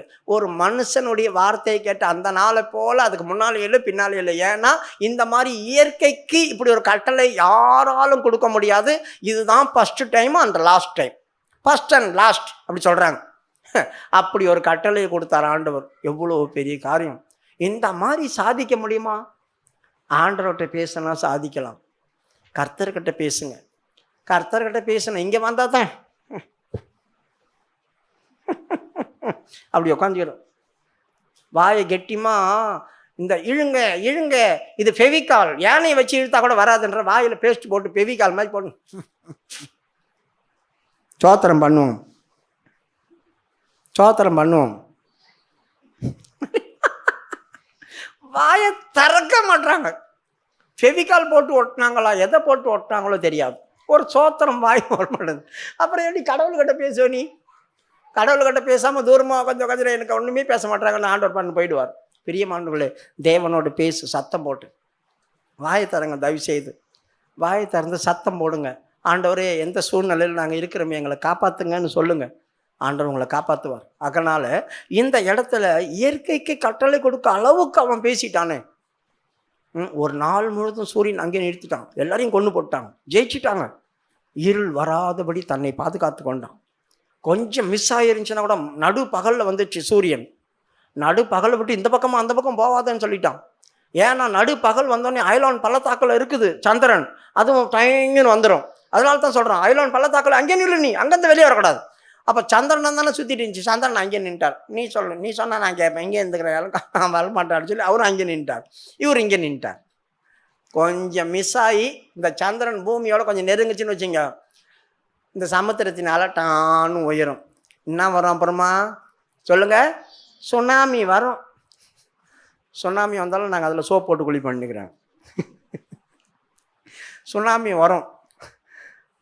ஏன்னா அந்த நிலவு கொஞ்சம் அசைஞ்சா கூட பூமியில் பாதிப்பு வரும். தெரியுமா உங்களுக்கு? நிலா கொஞ்சம் அசைஞ்சா கூட பூமியில் பாதிப்பு வரும். புவி ஈர்ப்பு சக்தி இழுத்துரும் அது. அதனால் தண்ணியெல்லாம் மேலே போகும், காற்று வித்தியாசப்படும், நிறைய காரியம் நடக்கும், பூமி அதிர்ச்சி வரும். இதெல்லாம் இயற்கையினால் வர்றதான காரியம்தான், தானாக ஒன்றும் வராது. ஆகவே அவன் கட்டளை கொடுத்து இதையும் இங்கே நிற்க வச்சான். ஏன்னா பூமி பாதிப்பு வந்துடும். அதனால் நீ ஐலோன் பள்ளத்தாக்கில் நீ வந்துடாத, எப்படி சூரியனை நீ எப்படி நில் அப்படி சொல்லிட்டான். அதனால தான் அவங்களால ஈஸியாக ஜெயிக்க முடியுது. கர்த்தரோடு பேசினா நாம் எல்லாத்தையும் செய்ய முடியும். ஆகவே அவர்கள் தேவனோடு பேசினார்கள், அவர்கள் மௌனமாக இல்லை. அப்போ துர்மார்க்கர்களுக்கு இருளிலே மௌனமாவார்கள். துர்மார்க்கர்கள் என்ன பண்ணுவாங்க? இருளிலே மௌனமாகும். தயவு செய்து அப்படி இருந்துடாதீங்க. நீங்கள் ஆண்டவர் சமூகத்தில் வந்தால் வெக்கமே படாத, வெக்கப்படாமல் சத்தம் போட்டு பேசிடு. என்கிட்ட ஒரே ஒரு ஊழியக்காரர் சொன்னார், நான் விசுவாசியாக இருக்கும்போது நானும் மௌனமாக தான் இருந்தேன். அவர் சொன்னார், நீ ஆண்டவர் சமூகத்தில் சத்தம் போடு, நல்லா சத்தம் போட்டு ஆவியில் நரம்பு, உன் வாழ்க்கையை கர்த்தர் உயர்த்தலைன்னா என்னை கேள்றா அப்படி சொன்னார். அவர் சொன்ன ஒரே நாள் தான். அதுக்கப்புறம் ஒரு நாள் கூட நான் மௌனமாக இருந்ததே கிடையாது. சோத்திரம் பண்ணாலும் சரி, ஆவியில் நரம்பினாலும் சரி, யார் நரம்புறாங்களோ யார் நம்மளை பார்க்குறாங்களோ அதெல்லாம் எனக்கு கவலையே கிடையாது. நான் சத்தம் போட்டு ஆவியில் நரம்பிக்குவேன். அப்போ தான் எனக்கு பலன் கிடைக்கும், அப்போ தான் எனக்கு கிருபை கிடைக்கும். எல்லாமே இந்த இடத்துக்குள்ளே நான் உட்காரேன் அப்படின்னா எனக்கு அந்த அபிஷேகம் தான். நான் தேவ சமூகத்தில் சத்தம் போடுறது தான். ஏன் இப்படி கத்துற, யார் வேணால் கேட்கட்டும், அதை பற்றி எனக்கு கவலை இல்லை, அதை பற்றி எனக்கு கவலை இல்லை. நான் வெட்கப்பட மாட்டேன். ஆண்டவர் சமூகத்தில் நான் போராடி ஜெயிச்சு ஆகணும். ஆண்டவர் சமூகத்தில் நான் போராடி ஜெயிச்சு ஆகணும். அதுக்கு சத்தம் போடுங்க. வெட்கப்பட்டீங்களா ஒன்றையும் சாதிக்க முடியாது. அடுத்தது சங்கீதம் 91 6வது வசனத்தில் இந்த இருள் என்ன பண்ணுமா, நம்மளை வியாதியை கொண்டு வந்துடும். இருளில் நடமாடும் கொள்ளை நோய்க்கும் மத்தியானத்தில் பாழாக்கும் சங்காரத்துக்கும் பயப்படாதிருப்பாய். பார்த்தீங்களா, இருளிலே நடமாடும் கொள்ள நோய். இந்த இருள் என்ன பண்ணும் தெரியுமா, நோயை நடமாடிக்கிட்டே இருக்கும். ஏன், கடவுள்கிட்ட யாராவது பேசாமல் மௌனமாக இருக்கிறாங்களா? கடவுள்கிட்ட யாராவது பேசாமல் மௌனமாக இருந்தால் கடவுள் எழும்பி போயிடுவார். நான் தனியாக இருப்பேன், அப்போ இவர் வந்து உள்ளே உட்காந்துக்குவார், கூட துணைக்கு வந்து, நான் வரேன், உங்களோட தான் கடவுள் இல்லையே, உங்களோட தான் கடவுள் இல்லையே, நான் துணைக்கு வந்துடுறேன்னு சொல்லி நம்ம கூட வந்துடும். என் கூட ஒரு ஆள் பேசிகிட்டு இருக்காரு வச்சுங்க, அவர் கூட நான் இன்ட்ரெஸ்டாக பேசிகிட்டு இருக்கிறேன். இன்னொரு ஆள் வந்து குறுக்க பேசுனா, ஹேய் வாய் மூடு, நான் பேசிட்டு தானே இருக்கிறேன், நீ எதுக்கு குறுக்க பேசுகிற, வாய் மூடுன்னு வாயை மூட வச்சுருவேன். 2 பேர் பேசுகிறத நம்ம கேட்க மாட்டோம், யாருக்கிட்டையாவது ஒருத்தர்கிட்ட தான் கேட்போம். அப்போ நாம் தேவனோடு பேசிகிட்டு இருந்தாக்கா இன்னொரு ஆள் உள்ளே வர ஜாயின் பண்ணோம். அது ஓரமாக நின்றுட்டே இருக்கும். நான் எப்போ இவர்கிட்ட பேசுகிறத நிற்கிறேனோ இப்போ இவர் வாலண்டியாக உள்ள வர்றார். இவர் கூப்பிடவே தேவையில்லை, ஏன்னா அவர் இருளில் நடமாடிட்டு கிடக்கிறார். அவர் நடமாடுறவர் என்ன பண்ணுவார், நேரம் உள்ள வந்துடுவார். அப்போ நம்மளுக்கு வியாதி பலவீனங்கள் இதெல்லாம் ஏன் வருது? தேவனுடைய சமூகம் நம்மக்கிட்ட இல்லை. தேவ சமூகம் எப்போ வரும், அவரோடு பேசுனா வரும், அவரோடு பேசுனா வரும். அவர்கிட்ட பேசிகிட்டு இருந்தோம்னா அவர் என் கூடயே இருப்பார். நான் தனியாக போய் பேசிகிட்டு இருக்க முடியுமா? யாராவது ஒரு ஆள் இருக்கணும். அப்போ நான் பேசும்போது அங்கே கண்டிப்பாக ஆண்டவர் இருப்பார். கண்டிப்பாக ஏசாமி போய் தனியாக ஜோமனார கெட்சமனில் அவர் என்ன சொன்னார், பிதாவே நீர் எப்போதும் என்னை தனியாய் விடுகிறதில்லை, அதுக்காக உமக்கு சோத்திரம். நீ தனியாக என்னை விடுறதில்லை, எல்லாரும் என்னை விட்டு ஓடி பண்ணாலும் நீ என் கூட இருக்கிற, அப்படி சொல்லி ஜெபம் பண்ணார் இல்லையா? நிறைய வாட்டி ஜெபம் பண்ணியிருக்கார். அதனால் கர்த்தர் எல்லாரும் மனுஷங்க நம்மளை விட்டு போனால் கூட அவர் நம்ம கூட இருக்கார், அவர் நம்ம கூட இருக்கிறார். அதனால் தயவு செய்து கர்த்தரோடு எப்பவும் பேசுங்க. அவர்கிட்ட பேசிகிட்டு இருக்கும்போது இந்த இருளில் நடமாடுற கொள்ள நோய் என்ன செய்யும், வந்து பார்த்தா கூட அவங்க ஒரு ஆள்கிட்ட பேசிகிட்டு இருக்கிறாங்க, நம்ம என்ன பண்ணுறது, நம்ம போனால் நம்மளை அடிப்பாங்க, 2 பேரும் சேர்ந்து அடிப்பாங்க, அப்படி சொல்லிட்டு ஓடிடும், அப்படி சொல்லி அது ஓடிடும். அதனால் இருள் நம்மக்கிட்ட பேச விடக்கூடாது. இருளுக்கிட்ட போய் தயவு செய்து பேசிடாதீங்க. தனியாக போய் உக்காந்துட்டு இருள் கூட போய் ஜாயின் பண்ணிடாதீங்க. தேவனோடு இருங்க, வெளிச்சத்தில் இருங்க. ஆகவே கர்த்தர் வியாதியை நம்மள்கிட்ட உண்டு பண்ணக்கூடாது. நான் இங்கே வந்து 3 வாரமாக இதை தான் சொல்லிக்கிறேன். ஏன்னா இந்த மாதமும் அடுத்த மாதமும் நம்மளுக்கு எல்லாருக்கும் காய்ச்சல் வியாதி பலவீனம் அதெல்லாம் வரும். அதனால் தயவு செய்து ரத்தம் பூசு சோத்திரம் பண்ணுங்க. ஆண்டவரே வியாதி எங்களை தொடக்கூடாது, வியாதி எங்களை தொடக்கூடாது, காய்ச்சல் வரக்கூடாது, எங்களுக்கு மண்டை காய்ச்சல் வரக்கூடாது, தலைவலி வரக்கூடாது, உடம்பு வலி வரக்கூடாது. நல்லா ஜெபம் பண்ணுங்க ப்ளீஸ், நல்லா ஜெபம் பண்ணுங்க. உங்களுடைய வீடு முழுதும் ரத்தம் தெளிக்கப்படட்டும். இயேசுவின் நாமத்தில் ரத்தம் தெளிங்க, இயேசுவின் நாமத்தில் ரத்தம் தெளிங்க சொல்லுங்க. வியாதி உன் வீட்டில் நடமாடக்கூடாது. இருளிலே நடமாடும் கொள்ள நோய் சைலண்ட்டாக ஆயிடுச்சு அப்படி சொன்னாக்கா இருள் வந்துடும், அதனால் அதில் நடமாடும். அடுத்தது சங்கீதம் 143:3 படிக்கும்போது அங்கே என்ன சொல்லியிருக்குது, சத்ரு என் ஆத்மாவை பின்தொடர்ந்தான், தொடர்ந்து பிடிச்சான், தரையில் போட்டு நெசக்கிட்டான். என்ன பண்ணாமல் என் ஆத்மாவை பின்தொடர்ந்தான், என்னை பிடிச்சான், தரையில் போட்டு நெசக்கிட்டான். தரையில் போட்டு நெசக்கி வெகு காலத்துக்கு முன்னால் மரித்தவனை போல் என் இருளில் கொண்டு போய் குறைச்சிக்கிட்டான். சத்துரு என் ஆத்துமாவை தொடர்ந்து என் பிராணனை தரையோடு நசுக்கி வெகு காலத்துக்கு முன் மரித்தவர்கள் போல் என்னை இருளில் இருக்க பண்ணுகிறான். பார்த்தீங்களா, வெகு காலத்துக்கு முன்பாக மரித்தவனை போல நான் இருளில் போய் உட்கார வச்சுட்டேன். இப்போ நான் செத்தவனை போல இருக்கிறேன். செத்தவங்களுக்கு கிரிகை இருக்குமா சொல்லுங்க? செத்தவங்களுக்கு கிரிகை இருக்குமா? கிரிகை இருக்காது. எந்த கிரிகையும் நற்கிரிகை நம்மகிட்ட இல்லாமல் ஆக்கிடுவோம். எப்போ செத்தேன்னு எனக்கே தெரியாது. வெகு காலத்துக்கு முன்ன போல ஞாபகம் இருக்கு பாருங்க. வெகு காலத்துக்கு முன்பாக போய் மரித்தவனை போல என்னை இருள் இருக்க பண்ணிட்டான். ஜீவ கிரிகை எதுவுமே இல்லாமல் போயிடுச்சு. நீங்கள் கிறிஸ்டின் தானே, அப்படி தான் யோசிக்கிறேன் அப்படின்வாங்க, அப்படி தான் நினைக்கிறேன்னுவாங்க. கிறிஸ்டினா இப்படி இருக்கீங்க அப்படி சொல்லி கேட்டால் எப்படி இருக்கும்? அப்போ இருள் என் மேலே வந்துருச்சு, நான் உள்ளே உக்காந்துட்டேன், இருளுக்குள்ளே உக்காந்துட்டேன். இப்போ நான் செத்தவனாக இருக்கிறேன். இப்போ நான் என்ன பண்ணணும்? இப்போ நான் என்ன செய்யணுன்னாக்கா ஆண்டவரை நோக்கி கூப்பிடணும். ஆண்டவரே, இப்படி செத்தவனை போல இருளில் உட்கார வச்சுட்டாங்களே, என்ன வெகு காலத்துக்கு முன்பாக மரித்தவனை போல என் ஆத்மாவை தரையோடு போட்டு நசுக்கிட்டானே, நான் இப்படி இருக்கிறேனே, எனக்கு உதவி செய்யுங்க அப்படி சொல்லிட்டு கர்த்தர் சமூகத்தில் நோக்கி கூப்பிடும்போது பாருங்கள், நேபுகாத்நேச்சார் மாடு போல பில்லு மேய்ஞ்சிட்டு இருந்தான். அவன் புத்தி அவனுக்கு வந்தபோது அவன் வானத்தை நேரெடுத்து பார்த்து தேவனை நோக்கி பேசினானோ, ஜெபம் பண்ணானோ. தானியேலுடைய புஸ்தகம் 4ஆம் அதிகாரம் 34வது வசனம். 4:34. அந்த நாட்கள் சென்ற பின்பு நெபுகாத் நேச்சராகிய நான் என் கண்களை வானத்துக்கு ஏறெடுத்தேன், என் புத்தி எனக்கு திரும்பி வந்தது. அப்பொழுது நான் உன்னதமானவரை ஸ்தோத்திரித்து. பாத்தீங்களா, புத்தி எப்போ திரும்பி வந்தது? வானத்துக்கு நேரம் என் தேவனை நோக்கி பார்த்தேன். இவ்வளோ பண்ணிட்டு இவ்வளோ கஷ்டப்பட்டு மாட்டிக்கிட்டோம், இங்கே கிடக்குறோம், என்ன பண்ணுறதுன்னு தெரியல. இப்போ நான் என்ன செய்யணும்? இப்பயாவது என் வானத்தில் நோக்கி பார்க்கணும். வானத்தில் கடவுள் தான் இருக்கிறார், அவரை நோக்கி பார்க்குறேன். உடனே ஆண்டவர் என்ன பண்ணாரு? அவனுக்கு புத்தியை கொடுத்துட்டார். என்ன பார்த்துட்டானே, இப்போ அவன் என்ன பண்ணுறான்? என்ன பார்க்குறான்? இவ்வளோ நேரம் அவன் இருளுக்குள்ளே கடந்தான், இப்போ என்ன பார்க்குறான்? இப்போ நான் அவனை காப்பாற்றி ஆகணும், நான் அவனை காப்பாற்றி ஆகணும். உடனேயும் புத்தி கொடுத்தார். இப்போ இந்த இருளை விட்டு வெளியே வரலாம், இந்த இருளை விட்டு வெளியே வரலாம், சோத்திரம் பண்ணலாம். யோபு அப்படி தான் சொன்னான். 29வது அதிகாரம் 3வது வசனத்தில், கர்த்தர் அருளின தீபத்தினாலே இந்த இருளை நான் கடந்து வெளியே வந்தேன் அப்படி சொல்கிறான். அப்பொழுது அவர் தீபம் என் தலையின் மேல் பிரகாசித்தது, அவர் அருளின வெளிச்சத்தினால் இருளை கடந்து போனேன். அவர் எனக்கு கொடுத்தாதான் வெளிச்சம், இல்லைன்னா வெளிச்சம் வராது. அவர் எனக்கு கொடுக்கணும் வெளிச்சம். அவர் அருளின தீபம் என் தலையின் மேல் வந்தது. புத்தி வந்துச்சு எனக்கு புத்தி வந்ததுனால சோத்திரம் பண்ணு, நான் வெளியே வந்துட்டேன். இப்போ இந்த இருளுக்குள்ள சாத்தான் உன்னை வச்சுட்டு சந்தோஷப்படுவான், உன்னை சந்தோஷப்படுவான். அதனால் நீ என்ன தெரியுமா பண்ணணும்? 2 காரியம். 1, கர்த்தரை நோக்கி கூப்பிடணும். 2வது, அவனுக்கு விரோதமாக நீ சவால் விடணும். என்ன சவால் விடணும்? என் சத்ருவே, என்னை கொண்டு வந்து இங்கே வச்சிருக்கிற, நீ சந்தோஷப்படுறியா? தயவு செய்து சந்தோஷப்படாத. நான் இருளில் இருக்கிற உண்மைதான், நான் விழுந்து போனது உண்மைதான். ஆனால் இங்கே இருந்தாலும் கர்த்தர் என் மேல் வெளிச்சமாக இருப்பார். மீகா 7வது அதிகாரம் 8வது வசனம். என் சத்துருவே எனக்கு விரோதமாய் சந்தோஷப்படாதே, நான் விழுந்தாலும் எழுந்திருப்பேன், நான் இருளிலே உட்கார்ந்தால் கர்த்தர் எனக்கு வெளிச்சமாய் இருப்பார். பார்த்தீங்களா, நான் இருளில் இருந்தாலும் கர்த்தர் எனக்கு வெளிச்சமா இருப்பார். என் சத்ருவே, நீ என் மேல் சந்தோஷப்படாது. நீ என்னை அடக்கிட்டேன்னு நினச்சிக்காதே, நீ என்னை கீழே தள்ளிட்டேன்னு நினச்சிக்காதே, என்னை கொண்டு போய் பாதாளத்தில் வச்சுட்டேன்னு நினச்சிக்காதே, என்னை பலவீனமாக்கிட்டேன்னு நினச்சிக்காதே, என்னை ஒடிச்சிட்டேன்னு நினச்சிக்காதே, நான் விழுந்துட்டேன்னு நீ நினைக்காதே. நான் மறுபடியும் எழும்புவேன், நான் மறுபடியும் வெளியே வருவேன், நான் மறுபடியும் உன்னை நெசக்குவேன். நீ என்னை எந்த இடத்துல நெசக்கி கொண்டு வந்து போட்டியோ, கர்த்தர் சொல்றார், சாத்தானை காலின் கீழ் உன்னை நெசக்கி போடுவேன். அவர் சமாதானத்தின் தேவன், என் காலின் கீழே உன்னை போடுவார். நான் இனி முதல் கொண்டு உன்னை நெசக்குவேன். கண்களை மூடுவோமா?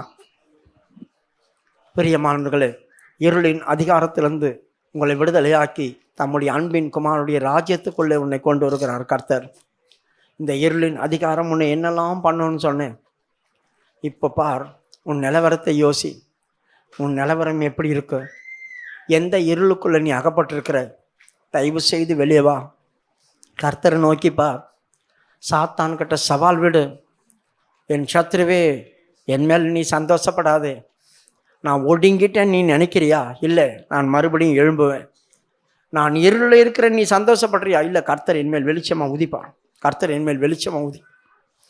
இனி உன் சூரியன் அஸ்தமிப்பதில்லை என்று 60வது அதிகாரத்தில் இருக்கு. ஏசாயா 60வது அதிகாரம் 20வது வசனத்தில், இனி உன் சூரியன் அஸ்தமிப்பதில்லை, நானே உனக்கு சூரியனாக இருப்பேன், இருளே வராத அளவுக்கு பாதுகாப்பேன். படிமா, ஏசாயா 60:20. உன் சூரியன் இனி அஸ்தமிப்பதும் இல்லை, உன் சந்திரன் மறைவதும் இல்லை, கர்த்தரே உனக்கு நித்திய வெளிச்சமாய். நல்லா கவனிங்க, இருளையும் உனக்கு சந்திரன் மூலியமா வெளிச்சம் கிடைக்கும், பகல்லையும் உனக்கு சூரியன் மூலியமா வெளிச்சம் கிடைக்கும். அதனால உன் சூரியன் இனி அஸ்தமிப்பதில்லை, உனக்கு இருள் வருவதில்லை, நானே உனக்கு வெளிச்சமா வரேன். இந்த சூரியன் கூட அஸ்தமிக்கும், ஆனா தேவனுடைய சூரியன் எனக்கு அஸ்தமிப்பாது. அவர் நீதியின் சூரியனாய் என் மேல் உதிப்பார். அவர் நீதியின் சூரியனாய் உதிக்கும் போது என் வியாதி பலவீனங்கள் எல்லாம் என்னை விட்டு போயிடும். நான் ஆரோக்கியம் அடைஞ்சிருவேன். நான் உள்ளே பிரவேசித்து கொழுத்த கன்றை போல மாறுவேன். என் வாழ்க்கையில் ராஜாவுடைய ராஜ்யத்துக்குள்ளே பிரவேசிக்கிறேன், அன்பின் குமாரனுடைய ராஜ்யத்துக்குள்ளே பிரவேசிக்கிறேன். எந்த வல்லமையும் என்னை தாக்க முடியாது, எந்த வல்லமையும் என்னை அடக்கி வைக்க முடியாது, எந்த வல்லமையும் என்னை கட்டி வைக்க முடியாது, எந்த வல்லமையும் என்னை பாதாளத்தில் வைக்க முடியாது, எந்த வல்லமையும் என்னை வேதனைப்படுத்த முடியாது. வெளிச்சங்கள் வீசுது, அந்தகாரம் மாறுது, வெளிச்சங்கள் வீசுது, அந்தகாரம் மாறுது, தெய்வத்தை நாவி உள்ளே தெய்வத்தின் ஆவி உள்ளில் வரும் பொழுது வெளிச்சங்கள் வீசுது, அந்தகாரம் மாறுது. வெளிச்சங்கள் வீசுது, அந்தகாரம் மாறுது. தெய்வத்தின் ஆவி உள்ளில் வரும் பொழுது ஆமென். தெய்வத்தின் ஆவி உள்ளில் வரும் பொழுது ஹல்லேலூயா. வெளிச்சங்கள் வீசுது, அந்தகாரம் ஆமென். மாறுது. பிரியமானவர்களே, ஒரு 3 நிமிஷம் தான், அதிகமா இல்லை, ஒரு 3 நிமிஷம் உங்களுக்குள்ள எந்த பகுதியெல்லாம் இருள் இருக்கோ அதையெல்லாம் கர்த்தர் இன்று மாட்டப் போகிறார். இந்த வார்த்தை எனக்குரிய வார்த்தை இல்லை, என் சொந்த வார்த்தை இல்லை, தேவன் எனக்கு தந்து என் ஜனங்களுக்கு நீ சொல்லு என்று சொன்ன வார்த்தை. இந்த வார்த்தையின்படி கர்த்தர் உன்மேல் வெளிச்சமாய் உதிப்பார், இருளெல்லாம் நீங்கும். மறுபடியுமா இந்த கோரசை பாடி எல்லாரும் ஒப்பு கொடுங்க, சிறியோர் பெரியோர் எல்லாரும் ஆவிக்குள்ள வாங்க. கர்த்தர் உன் இருளை மாற்றி வெளிச்சத்திலே கொண்டு வருவார். உனக்கு விசேஷிக்கப்பட்ட ஞானம் உண்டாகும், நடத்திப்பு உண்டாகும், ஆண்டவரோடு சஞ்சரிக்கிற அனுபவம் உண்டாகும், ஆண்டவரோடு பேசுகிற அனுபவம் உண்டாகும். சாத்தான் உன் பக்கத்தில் வரவே மாட்டான். வெளிச்சங்கள் வீசுது, அந்தகாரம் மாறுது. வெளிச்சங்கள் வீசுது, அந்தகாரம் மாறுது. தெய்வத்தின் ஆவி உள்ளில் ஆமென், வரும் ஆமென். பொழுது ஹல்லேலூயா. தெய்வத்தின் ஆவி உள்ளில் வரும் பொழுது வெளிச்சங்கள் வீசுது, அந்தகாரம் மாறுது. வெளிச்சங்கள் வீசுது. இயேசுவின் நாமத்தினால, இயேசுவின் நாமத்தினால, இயேசுவின் நாமத்தினால வல்லமை அக்கினியாய் மாறட்டும். அந்த மனுஷன் தன்னை இருளிலே வைத்திருக்கிற சாத்தானை பார்த்து சொன்னான், என் சத்ரு நீ, என் சத்ருவே, நீ என் மேல் சந்தோஷப்படாதே, நான் உன்னை சந்தோஷப்பட விட மாட்டேன். நான் இந்த இருளுக்குள்ள இருக்கிறது உண்மைதான், இந்த கட்டுக்குள்ள இருக்கிறது உண்மைதான். கர்த்தர் என் மேல் உதித்தால் நீ நாசமாய் விடுவாய், நீ அழிந்து போவாய், நீ மூலமாக்கப்படுவாய். பேர் விசுவாசிக்கிறீர்கள், மெய்யாகவே இந்த நாள் முதல் கொண்டு என் வீட்டில் இருக்கிற இருள் என்னை விட்டு வெளியே போகும், என் ஜீவித்தில் இருக்கிற இருள் என்னை விட்டு வெளியே போகும், என் குடும்பத்தை ஆளுக செய்கிற இருள் வெளியே போகும். கர்த்தர் சொல்லுவார், உன் விசுவாசத்தின்படி உனக்கு ஆக கடவுது, நீ விசுவாசிக்கிறபடி உனக்கு நடக்கும், போ சமாதானத்தோடு என்று சொல்லுவார். கர்த்தர் நமக்கு செய்த நன்மைகளுக்காக நாம் ஸ்தோத்திரம் பண்ணுவோம்.